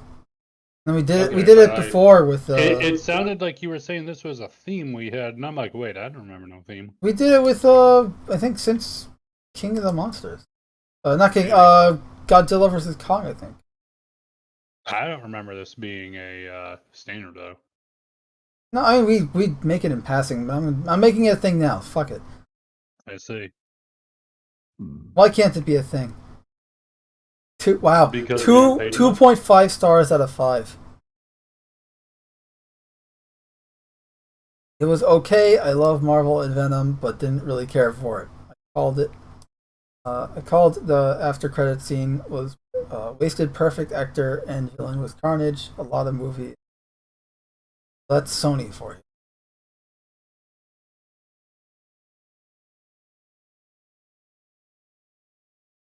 Wow. 2 stars writes, trailer misleads you. First movie outperforms this one in every aspect. Probably not a good thing. Given that first film I heard wasn't great either. It just felt like they cut a lot of scenes from it. Didn't they cut a lot of scenes from the first film too? Details. Another 2 stars rating. Another Sony movie that cared more for making money off of big names than taking time to build any characters. The whole thing is rushed, leaving the viewer wondering what might have been. Isn't that all of them? As would say, yeah, that's kind of Sony movies in a nutshell.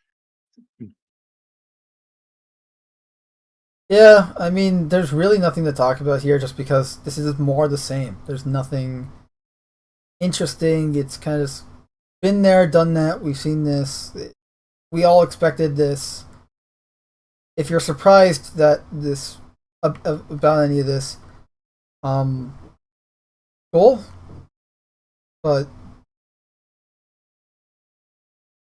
I mean, also another thing. The reason why we can't really talk about any of this either is because we haven't seen the movie.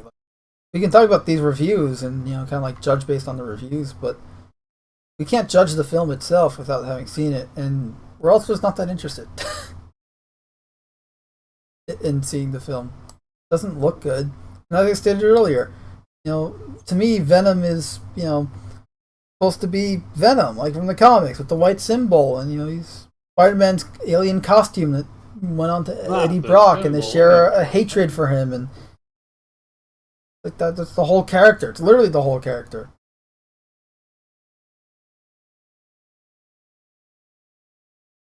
Now let's see if this is any good news. Scarlett Johansson and Disney finally settle.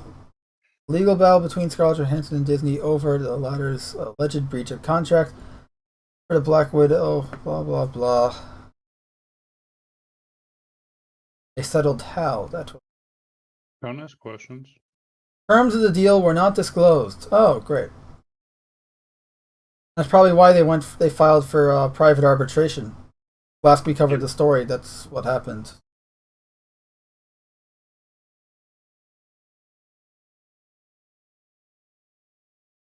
Oh, so pretty much. Oh, excuse me. Pretty much what happened here is this lawsuit's going to be thrown completely under the rug and it's going to be like it never happened. Huh? Yes. Not surprised. Disappointed. But not surprised.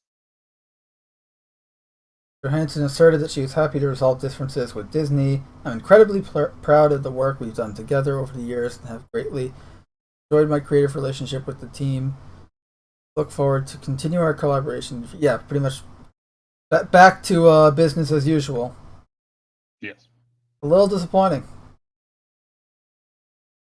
I mean, I don't know what I expected to come of this lawsuit, but I at least expected some positive change, some change of behavior, maybe a major star leaving the fold of Disney because of this, which would definitely be a hit to their reputation, which is important. But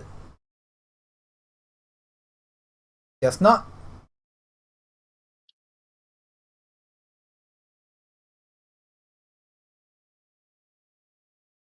Yeah, I guess at the end of the day, you never mess with the mouse house. The House of Mouse is very strong.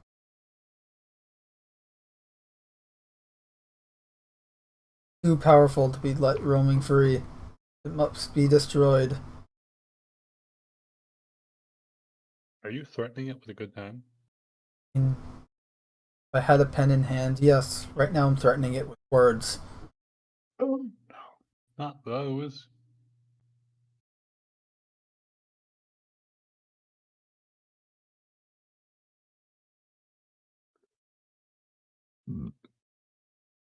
Oh, they're doing a live-action Twisted Metal TV show? Sounds twisted. Anthony Mackie's gonna be starring in it. You know, the Falcon. Do I know? In February, it was announced that a live-action Twisted Metal... It's not Twisted Metal, it's Twisted Metal TV show. Was in the works by Sony Pictures Television and PlayStation Productions. The action comedy series, based on PlayStation's iconic vehicular combat franchise, seems to have found its star in one Anthony Mackie, who will portray the character known as John Doe. And then they talk about film credits and the Marvel Cinematic Universe as Falcon, and now the new Captain America, along with other films. Head of PlayStation Productions, Assad, I'm not even going to try to pronounce that last name, tells Deadline that we're thrilled to have Anthony Mackie on board. His ability to blend comedy, action, and drama is perfect for the twisted world we're creating. Twisted Metal centers on a motor-mouthed insider who takes a chance at a better life by agreeing to deliver a package across an unforgiving wasteland, littered with marauders driving vehicles outfitted with dangerous weaponry.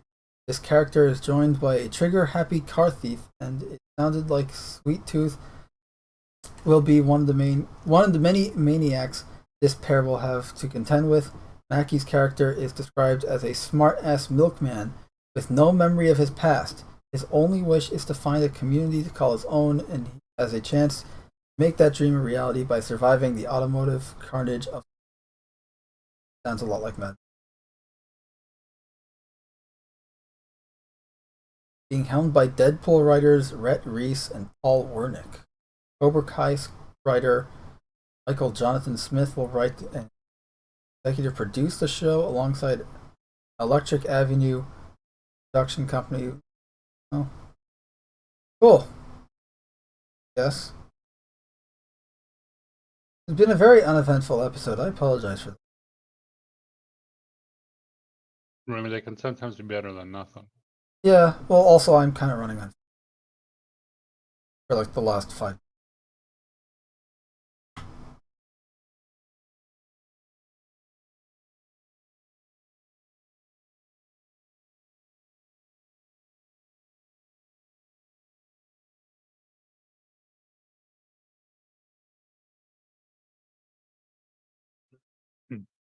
What? None.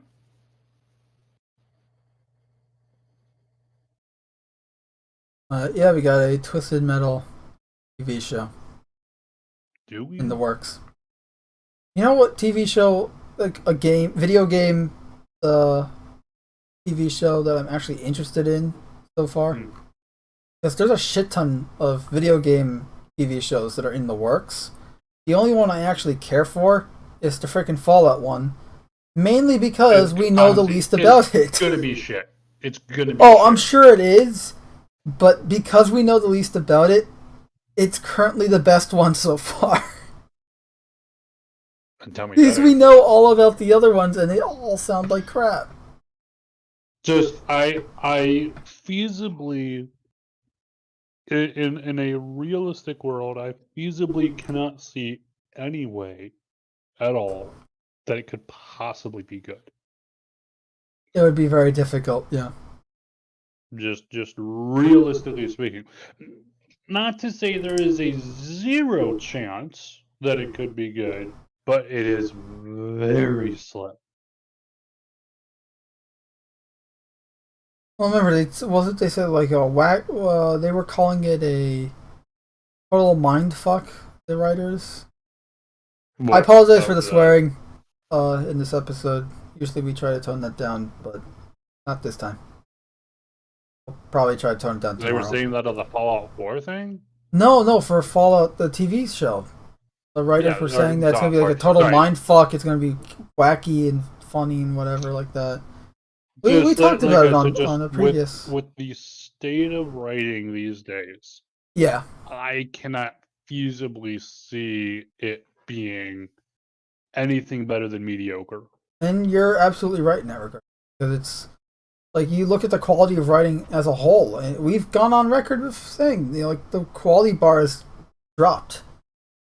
By far. What used to be mediocre is now great. Yeah. Simply because there is nothing great anymore. Right. And also because everything else we get is crap, that whenever you get something that's mediocre, people then tout it to be great because of the comparison. Like, in comparison, it is crap. And that in and of itself is resetting the quality bar. Welcome to behavioral modification.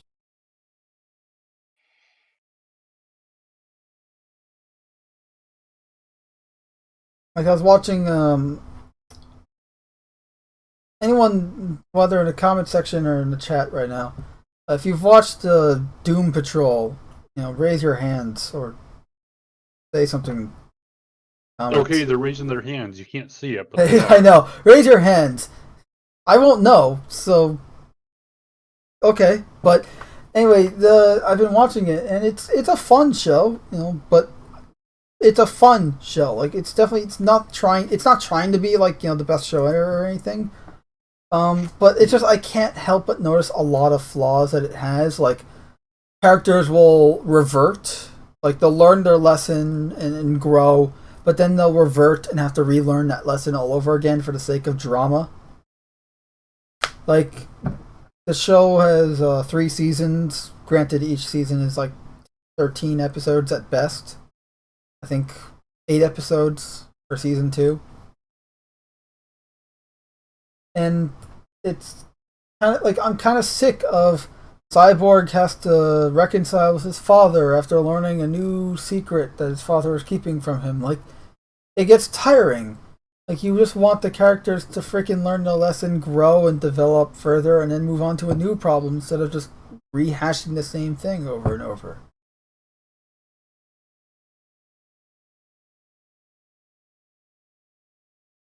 And I don't mean to bash on the show. It's actually a fun show. It's just, it does have a lot of problems.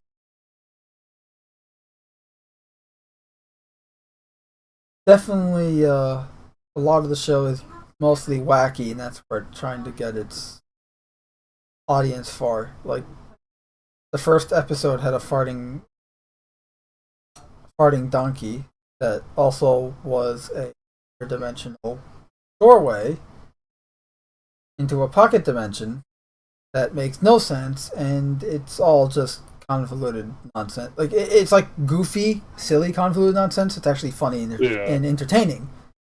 But, like, again, like, it's not bad. It's actually fun to watch. It's just that the, like, some of the character stuff, like, again, like, Vic Stone, Cyborg, like, every 5 episodes, a new thing with him and his father comes between them, and now, his father's lecturing him, and he's like, how can you do this to me, Dad, blah, blah, blah, and they have to reconcile, whatever. It's like, they do it like 7 times just within the first, 2 seasons. Granted that there's only 3 seasons. After a while, it's just like, come on, stop. It's like there's only it's literally the boy who cried wolf. There's only so many times you can trot out the same theme here before people are just like, okay, come on, get on. God's sakes, like the formulaic shows of the 70s and 80s didn't even do this. The Odd Couple didn't even do this. Actually, the Odd Couple would, but it wasn't every other episode. It was like maybe 3 times per season, and each season had 20-something episodes.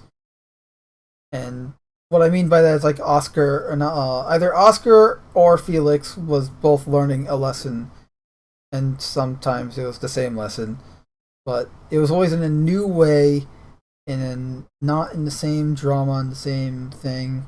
Like Cyborg, always his father kept secret, and it was about Cyborg's past, and like always some moral whatever. Whereas with the Odd Couple, it was creative. Like the writers were being creative on how to do it. Is it Felix in court realizing, not knowing when to quit, because that's Felix's flaw. He doesn't know when to quit, and I'd say like every 5 episodes, he has to relearn that lesson. Hey, you gotta know when you're ahead and know when to stop. Oscar, Well, and I think too, and you do see that a lot, especially. I would say it's not necessarily a new thing, but you see it a lot more often nowadays. what? Not knowing when to But quit?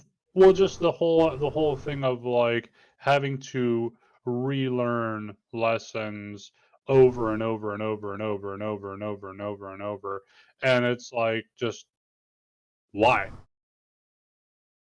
Like there's no point Yeah. to it, except for the fact that and really what it's showing, to my mind, is in the universe, it's showing that the character here, or characters He's either involved, ignorant or yeah, they incompetent. simply Yeah. cannot learn from the situations that are being put in.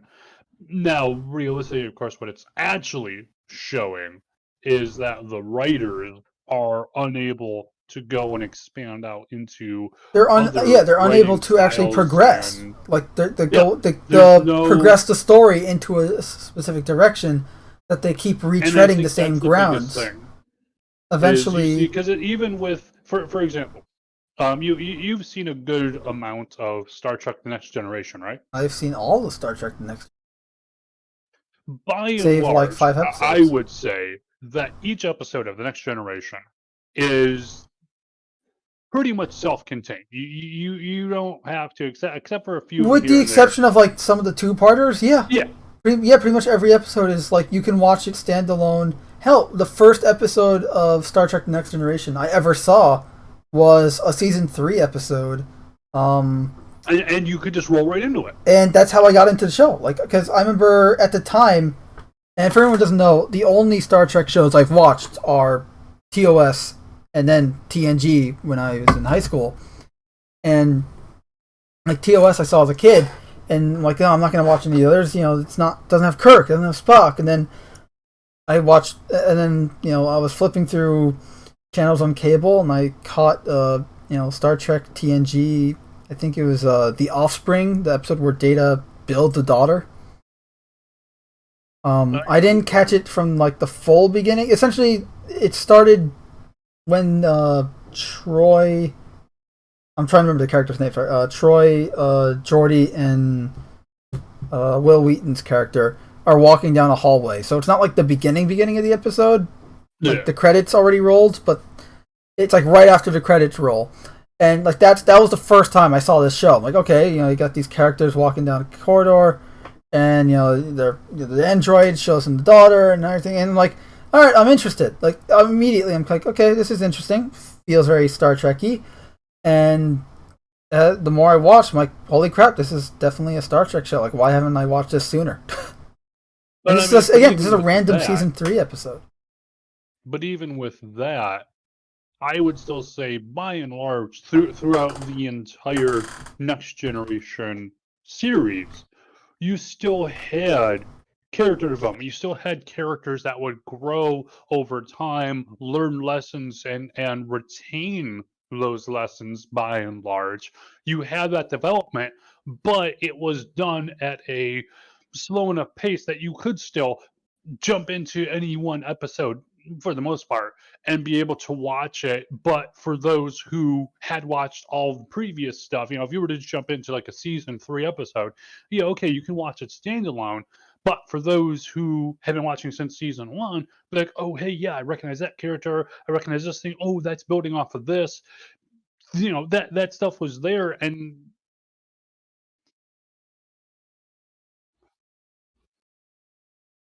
Yeah.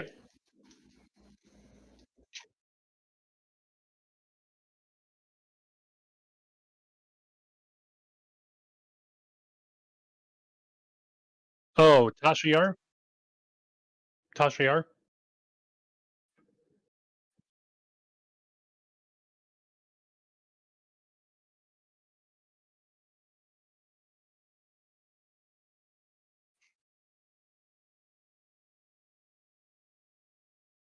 Yep. They'd be like, "Whoa, what happened?" Yeah, but it's like, and I don't know what it is about. Just maybe it's just Hollywood in general, but it seems like there is this, it's either everything is building up to it to a singular endpoint and nothing else matters, or it's that everything is standalone, and therefore because everything is standalone, if you miss, or I should say, you can miss everything and it's perfectly fine. Versus if it's all building up to like a singular story, then you miss like a single episode and you have no idea what's going on, and now everything's changed. A better example would be Avatar: The Last Airbender, just because it has both. It has Yeah. the episodic nature, but it also has the overarching plot, and how I each would say episode with Avatar, does though, you tie in. can't jump into it. You can't just jump in and watch a No, random no, episode. you You're gonna cannot be, just jump you're gonna be into it. completely lost. You don't have to necessarily watch it from like the very first episode, but it will be. True. You can't just you can't jump in like in book 2. You know. Yeah, and you're gonna be. I will say, if you do jump into the middle of any of the episodes, or any of the seasons, there, yeah, without going from the beginning, you're probably going to be confused. But there's definitely going to be times when you're There's less confused flashbacks, than and obviously the intro of the show Yeah. does a good job at really pretty much. True. Also, like, and again, it was a show that like after the main theme, if you can call it that, right? It did have that. Yeah. It did have a the, previously on Avatar, and then you have like a honestly, just and just looking back at the Avatar TV show, such a good you know, show. as the years go by and stuff, and we see more and more stuff, I just keep on questioning, how did they manage to do so much right that everyone else seems to fail to do consistently? I don't know what it was, but they definitely you know what's funny? that A lightning in lot bottle. of I know that some of how they got some of it is because of censorship, right? Like they couldn't have characters say kill, or like I'm going to kill you, right? It's a kids Okay. show. It's going to be on Nickelodeon, so Yeah. they got around it. And I think one of the best ways they ever got around it was I think it was a book 3 episode, like later on when Zuko was one of the good guys now, like with Team Avatar. Okay. And you had Azula show up there. I think they're hiding out in the Western Air Temple, and she shows up with the blimps, and she goes, "I'm about to celebrate becoming an only child." Yeah. And I'm like, yes, that is how you say I'm going to kill you without saying I'm going to kill you. No, that one definitely, yeah. But just think of that, they consistently across, and I mean, part of it does help that it's like if they had gotten, if their funding had just run out at like book 2 or something, obviously it would have been a completely It would have different shown. story, and yeah, it definitely would have. But the fact that they planned from the beginning, they're like, hey, look, we're telling this episodic tale from beginning to end. We've got it by and large, or at least as needed. Everything was planned out ahead of time, so that everything made sense. Everything was concise, telling the story they meant to. They didn't really have, or at least that they did, it didn't show. They didn't really need like fillers or anything like that, to the point where like, oh shit, we didn't think we'd get this far. Oops, we've gone. We're Yeah. out of our depth. We're telling beyond the story we wrote. Like We a need to traditional focus on it. television network television show where it's like, they get greenlit for a season, then they get greenlit, like even like Star Trek even. But Yeah. like But just the entire thing just came together. yeah. And like I said, it's It's just one of those things. If they definitely captured the lightning in a bottle for Oh a my TV God. show. They totally did, and that's honestly we both said this before, and I'm gonna say it again. I haven't watched that show since it was on the air up until I think it was last year, whenever it came to Netflix, which I think was last year. Good timing during COVID. What? Good timing though for that to happen during. Yeah, COVID. right. I remember because I watched it like, hey, it's like my brother goes, hey, Avatar: Last Airbender, it's all on Netflix. Want to rewatch it together? And I'm like, yeah, sure, but this is going to be the first time I'm rewatching it since we watched it together when it was still on the air. Like when it was when new episodes were coming out, we were waiting week after week for a new episode. It was Saturday mornings. I was so worried. Like, okay, I'm so excited to rewatch this show because I remember it being so good, but I'm so worried that it's going to be like, oh, am I going to remember something to be better than it was? And I'm so happy to say that everything is not better, not worse than I expected it to be, or remembered it to be. It is just as good as I remembered it to be. It's like, how often can you say a show is just as good as you remember it to be from 10 to 15 years ago from watching it? Because, again, we watched, 2020? The show, I think, started in 2002? Something like that. Or 2004, something like that. Weren't new episodes coming out like Saturday mornings or something? I think so. I remember catching them Sunday mornings. So. But like on reruns because I wasn't able to watch them Saturday mornings, so I had to catch them Sundays. Well, I honestly think, and they also showed them Mondays too. I think they showed them on Mondays. With Avatar, though, I think the real tragedy is that we've had now 2 adaptations. You know, one of them still in the works here. Yeah, they're doing and the first one was obviously an unapologetic mess to where they couldn't even get the main character's fucking name right. Right. And the second one, the original creators who were it started out pretty good. It's like because you had the original creators. It was so for anyone who doesn't know, they're still doing it, but the original creators of the show, who were also writers on the show, are not involved anymore. It is a live action remake of the series. It's a live action. It's a live action TV show, remake of the original TV show. And what had happened here was that when they first announced they were making this, they had also said, oh, by the way, and I think it's what, Netflix or something. It's Netflix.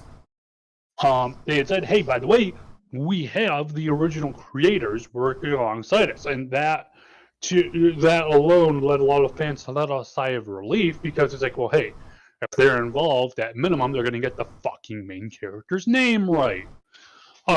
Anyway, I believe it was around mid last year, I think it was, that the original creators said they were stepping out of the project just because essentially what was being developed, what they're being told, hey, we're choosing to do this, we're choosing to do that, and we aren't giving you, the creators, any say in this. They were going, what's being created is not Avatar. It does not fit in the world we made. It does not. They left over creative decisions. Yeah. It is not Avatar as we envisioned it at all. So we wish them the best in their project, but we can't go and sit here and watch our creation be butchered like this any further. We're stepping out.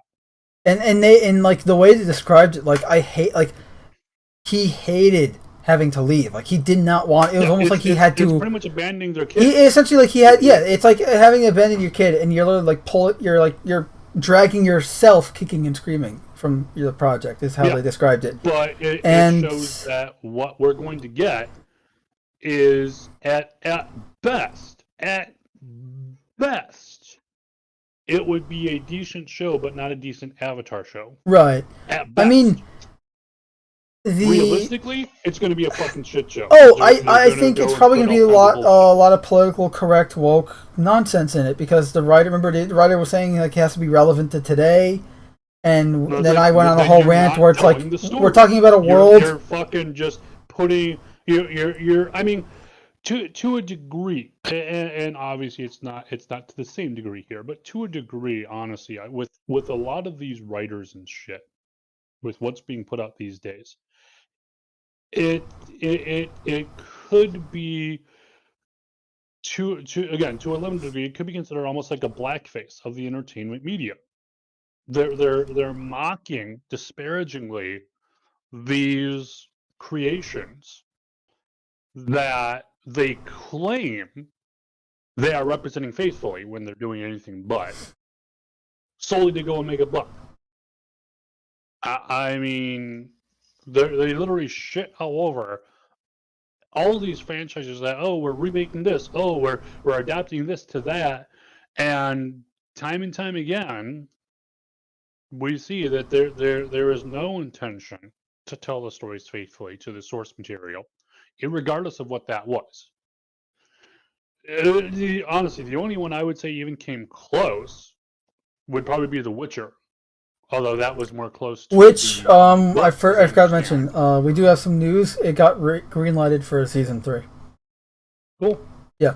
Honestly, The Witcher was actually a decent series for my opinion. Wasn't the best, but it was decent. Yeah, and again, like I want to say, like, Avatar is a world where a normal bear is an oddity. Yeah, like then was. Then again, I guess it wouldn't be a normal bear because it was like a pet bear, but still. I mean, the bear itself was a normal bear. Well, yeah, it was just a normal like grizzly bear. Or something. Yeah, just a normal like a brown bear, a grizzly bear, and remember, like all the characters, like it says bear, like a platypus bear. No. Just bear. Yeah. Like, and these are what the hell were in the first, like I can't remember if it was the first episode or second episode, but they're sliding on those penguins that are also like sea lions or something. Yeah. Penguin otters or something.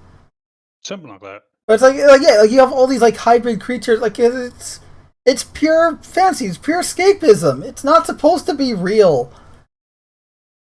Well, I mean, not to mention, too, you got the fact that you literally have characters that are generating fire from their fists or lifting rocks without actually lifting the rock, or literally using water as a blade.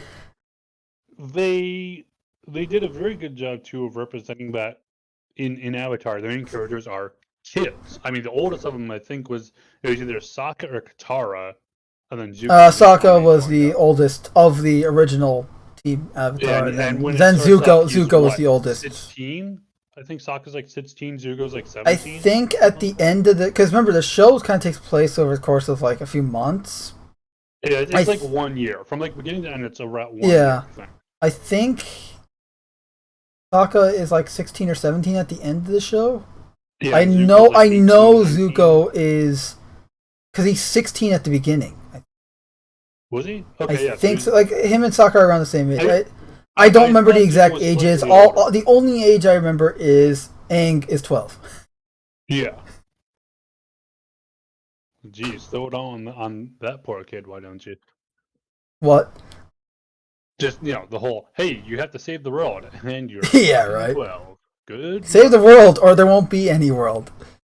Yeah. Sokka of the Water Tribe, not a waterbender. Yes, but he's from the Southern Water Tribe.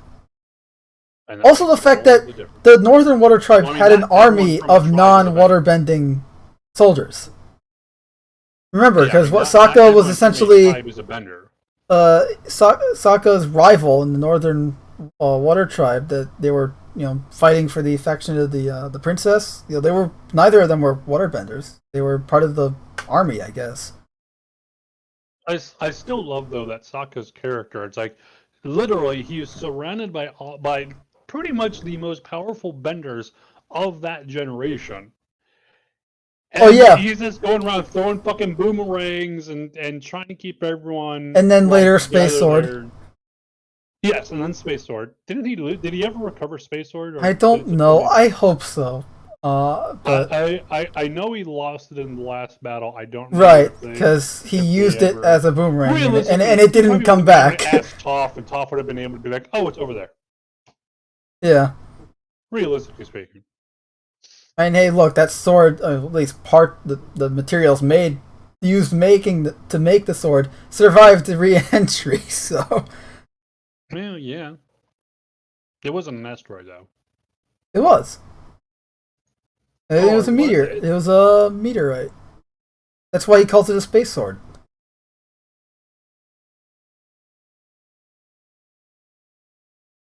Tone29 says the original curators of the show ended up doing a series called Dragon Prince. Yes, which I heard is actually good. I haven't watched it myself. It does. I've watched like one episode, but it's like a 24 frame rate type show. Like they have a slower frame rate style. Like it's part of the art style, like which is fine. The modernization of stories does ruin a lot of storytelling. Yeah, because all these writers think that they're like, oh, we need to make it relevant in order for audiences to easily grasp and everything. When their attempt to make the story relevant in mirroring modern day is what makes it immediately dated and irrelevant. But they know better than all of us. They're smart. We're dumb. Tone29 says that isn't to say there are some modern stories that do work. Yeah, sure, but absolutely. Like those. What the? I'm trying to think of like a Frequency. The movie Frequency takes place in 1999. You know, father and son, they're able to communicate, you know, through time. The son is talking to his dad in 1969 and all that. Obviously, the movie takes place in the film came out in 1999. Takes place in 1999 and all that. You know, yeah, you know, it's dated in that regard, but the movie itself is still relevant because the story itself isn't supposed to be relevant to the modern time. The story itself was about a father trying to connect to, or a son trying to connect to a father that he lost, and then in the process of saving him, caused some other shenanigans to happen, and now the father and son have to work together through time to save the mother, and it's essentially a story about family. Like, it has all these things, like, you know, like time manipulation and stuff as plot devices, like, but the story itself is about a father and son. You can have stories that we can see. I'm trying to think of something. I mean, for example, The Witcher.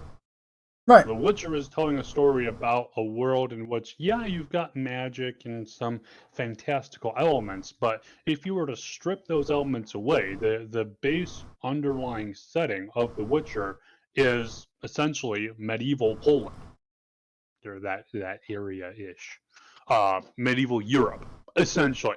So you've got people running around with swords, running around with, you know, padded or leather armor.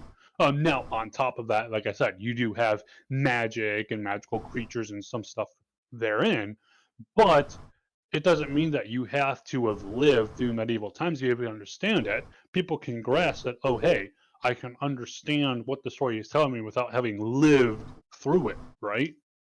Same kind of thing. You don't need to, and that, like I said, I don't know what the fuck's going on at all of these fucking. Let me put it this way. I don't know if it's at the schools or shit, but I don't know. I mean, it is now, but it wasn't when these people were in school, but or at the very least in like, you know, elementary schools or whatever, and colleges maybe, because colleges have kind of been a little fucked up for the last like 20 years. But I mean, look, I grew up reading, you know, I grew up reading like the original, you know, reprints of the original Spider-Man, you know, Amazing Fantasy, and then Spider-Man comics from the early 60s. And obviously I wasn't born in the 60s, but I had no problem because the story wasn't about when it was made and the time period that it takes place in. The story was about the characters and the story that I was trying to tell, not the time period and the setting.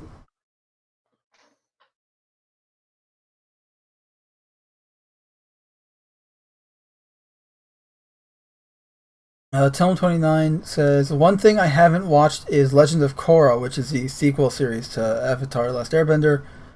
Have heard some mixed reviews on it. I I watched, I think it was like the first episode of it, and I wasn't a fan of the tone.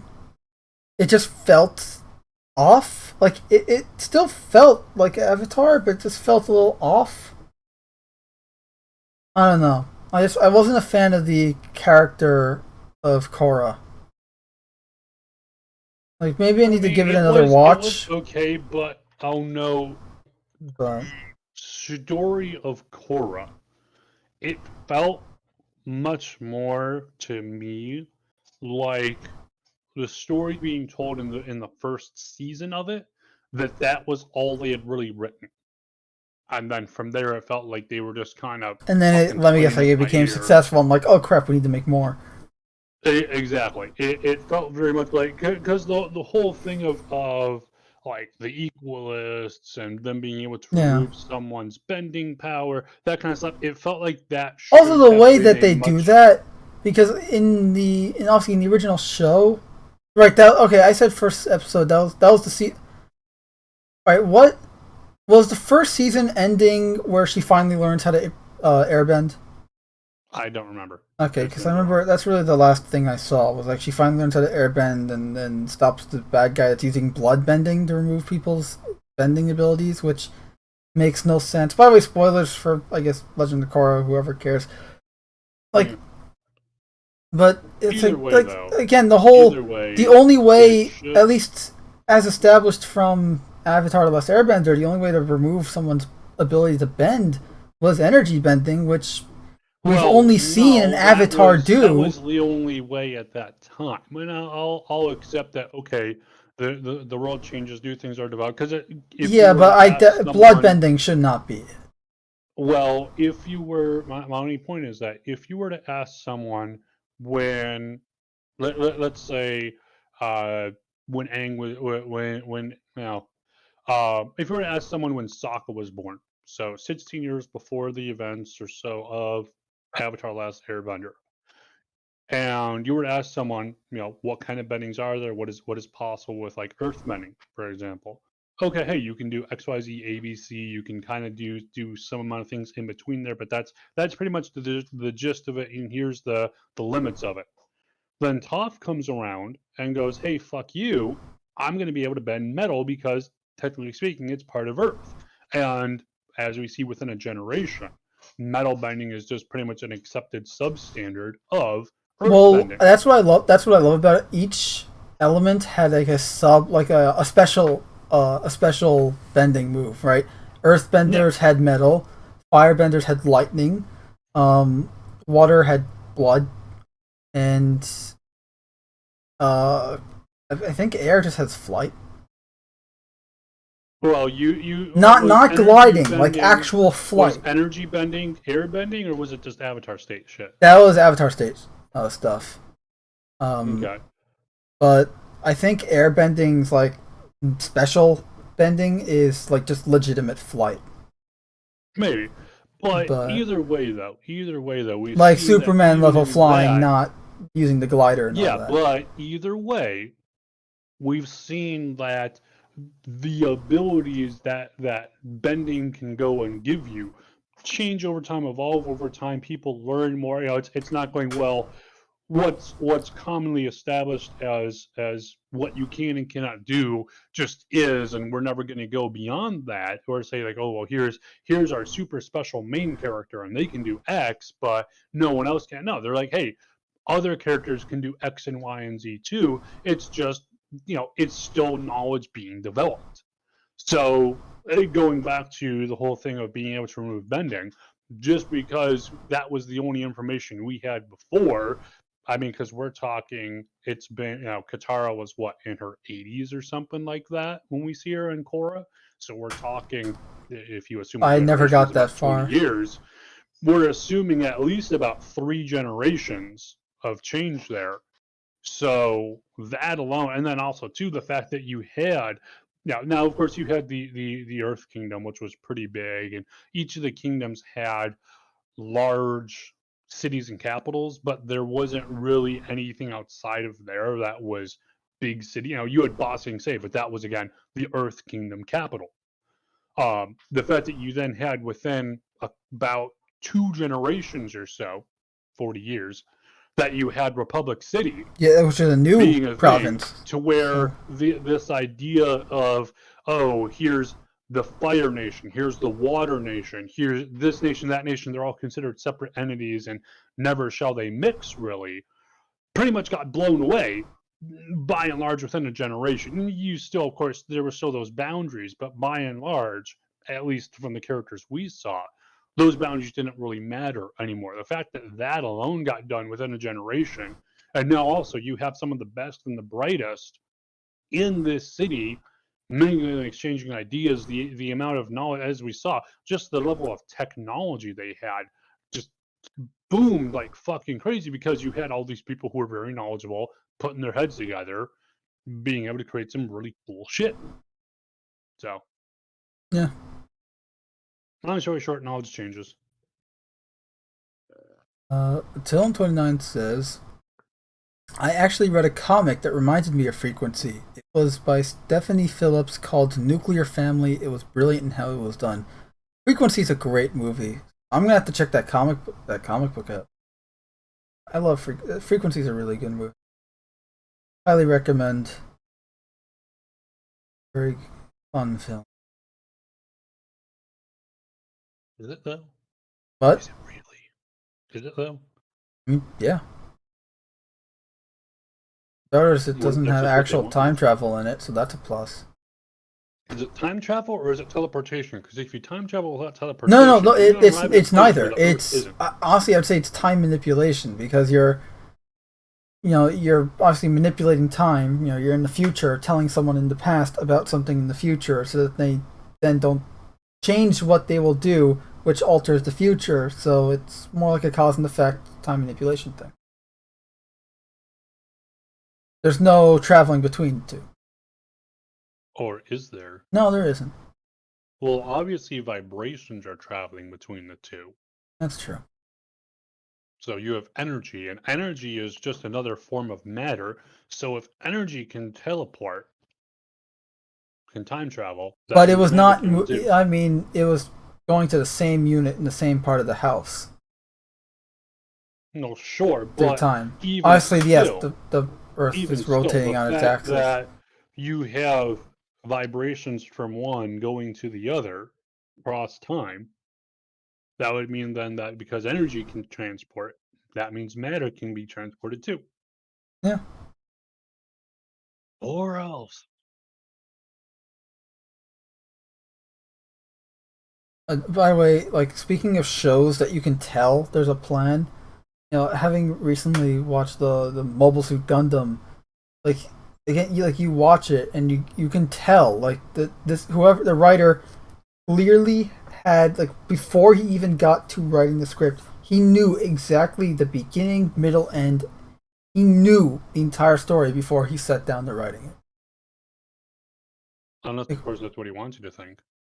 Like, it was a solid, cohesive story.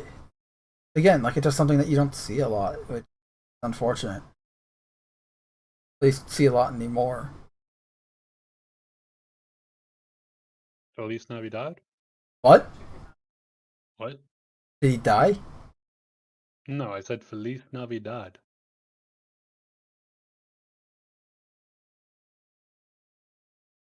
Anyway, so besides us talking in circles here, yeah, what else we got? Crap.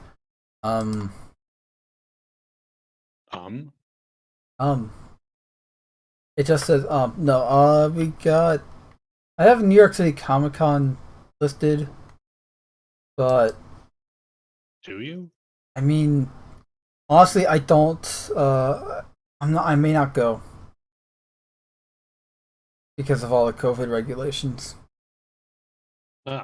Dear. Which is unfortunate, because I was planning on going, but I may not end up going because they're requiring vaccine and this and that, and I could easily just like do a fake card and have that, but I'm going with a friend, or I would be going with a friend's kid, and I don't want to get their kid in trouble. I don't want to get my friend in trouble, so I'd rather not. risk it. You know what I mean? Like if I'm just going on my own, yeah, get a fake card, no problem. But because I'm not going alone, we should not advocate breaking the law. Yes.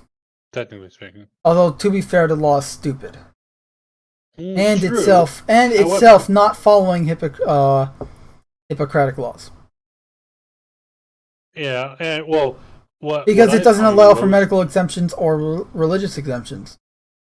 What I find most hilarious though about this, especially the current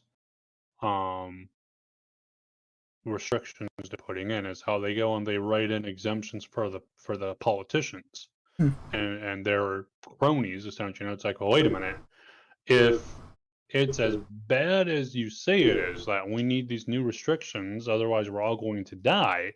In that case, there should be no exemptions. If we all have to be doing this, we all have to be doing this. If you're going to be screaming at one person not following the rules, you can't have that exception for that one person. There can't be exceptions for you, otherwise you're going to kill us all by your own logic. If it's not as bad as you say it is, one, why are you lying to us? But two, then therefore, why do we have these restrictions in place then in that case, especially when you are then exempting yourself from it? Again, if it was so great, why are you not doing it? And that's honestly, in anything in regards to politics, whenever there's some kind of an idea or movement or push for some idea, see if the politician themselves follows it. If they are, okay, at least it's something to at least consider the idea. But if it's not, be like, well, wait a minute.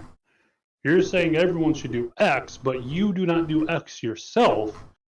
Why then are you holding these inconsistent ideas? If everyone should do X, you are included in everyone.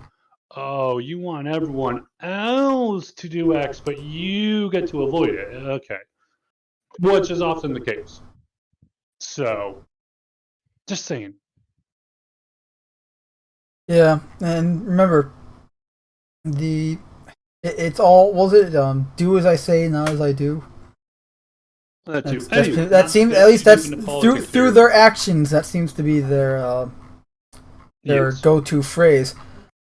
Or go-to action. Do we have any other actual topics here? Because we're just running at this point we're kind of done. Okay, yeah, I'm just going. We're kind of just running in circles, beating the same. A little. Well, no, we were talking about Avatar before, which was fun. Honestly, I need to rewatch. All this talk about Avatar makes me want to rewatch it, especially since that the RPG, the tabletop RPG, comes out soon. And a friend of mine actually got paid for the full digital booklet thing as part of that crowdfunding. And so when it comes out, he's going to get the digital book, going to send it to me in a PDF. I can print it out. Wait, but that's illegal. Oh, I mean, whatever.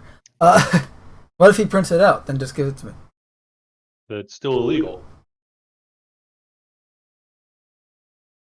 I mean, realistically, they might go and have it to where, okay, look, if you're sure, it's like if you buy a movie and then you invite your friends to your house and you show them the movie, that's not illegal.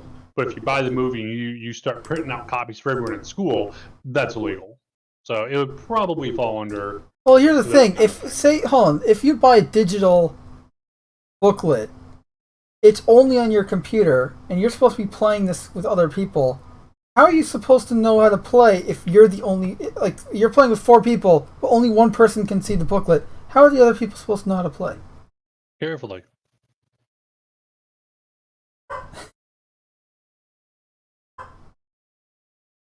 Anyway, point is that we technically have hands on we will get our hands on the Avatar RPG, and we definitely have to play this thing. I mean, come on, freaking our tabletop RPG. It's like a D&D, but in the Avatar universe. It's awesome. And you get to choose what era and everything. You know, whether it's like Avatar Kyoshi era, Avatar Roku era. the 100-year gap between Roku and Aang, Avatar Aang era, like during the events of the show, post events of the show, and then Korra.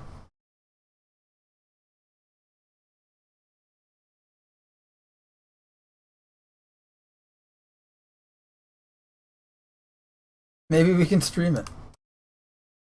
Meh.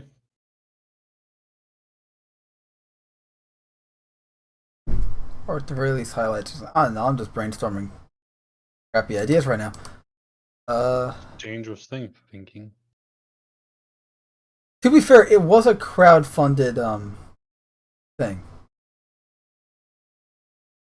And they have well passed their crowdfunding goal by tens of millions of dollars. And it's still going. Like, you can still donate to it. Because this thing doesn't end for like another year, I think.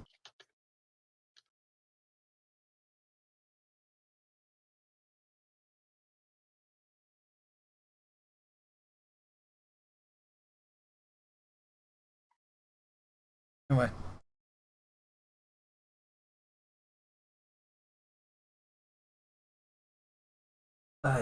Yeah, I think we're done. Dun dun dun.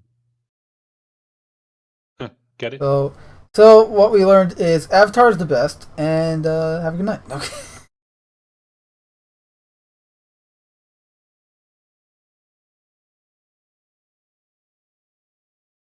But if you're any curious, the Batman on screen is by yours. I don't know what I'm going to do with.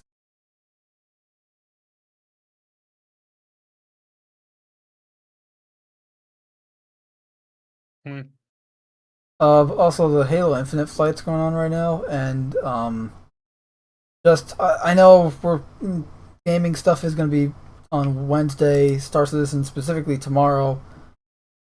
But I just want to mention that there is a Halo Infinite flight, or there was one today, and the GTX 900 series and 1000 series GPU glitch that plagued the Halo Infinite flights a few months ago, where if you're using a 900 series or 1000 series card, or the AMD equivalents of those cards, and you boot up the game, you will just get a black load. Normally this is normal. You get a black screen with the loading thing, and you load up the game.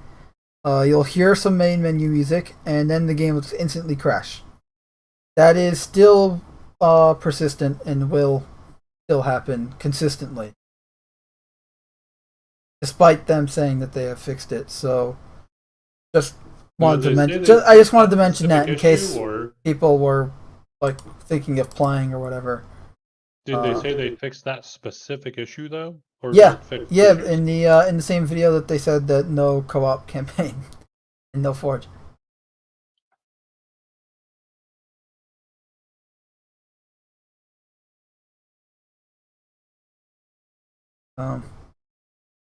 They did not fix it, and hopefully they fix it for the next build. But I mean, again, as time goes on, I'm less and less and less confident.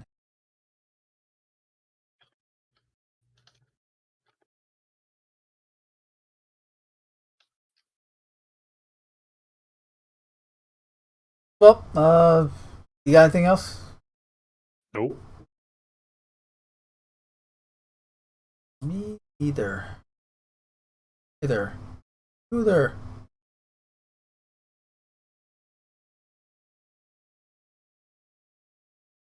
Well, we have merch stores where we sell t-shirts. If you guys want to get some cool, comfy shirts that have cool, funny, and probably offensive stuff on it, we don't care. You're it's you're you. You get to wear whatever you want. So, crotch shot. Star Wars is dead. With the frick freck snack patty whack, give a dog a bone.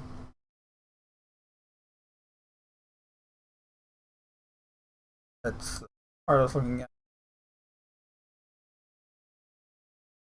But yeah, so black screen that's supposed to be the Teespring store, but nope, it just popped up.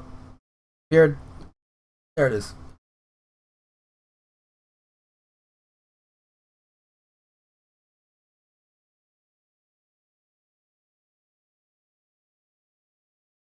Loading.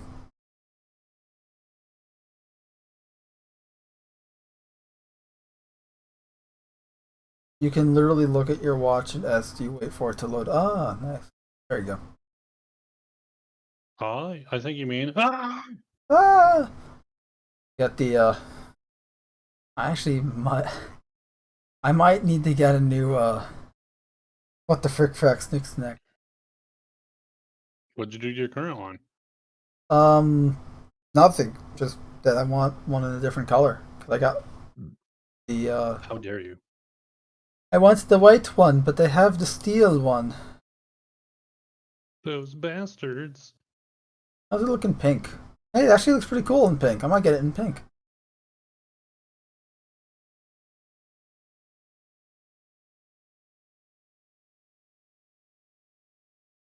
Yep.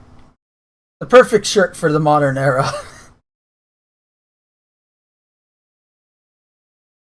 And on that note, I should probably read the. So we have a poll during the stream, and apparently 100% of the votes for what do you think of all this? Should the rights go back to the creators or stay with Disney Marvel regarding the copyright terminations from the estates of the various comic book creators? And everyone said it should go back to the creators. So there you have it. On that note, I end the stream and bid you all adieu. Farewell, good night, good evening, morning, time, whatever. Good time zone. Good time zone, everyone. Remember, Cam, do your thing, right? Stay in drugs, don't do school. Oh yeah, was it? Drink your school, stay and sleep, don't do milk, and get 8 hours of drugs. Right.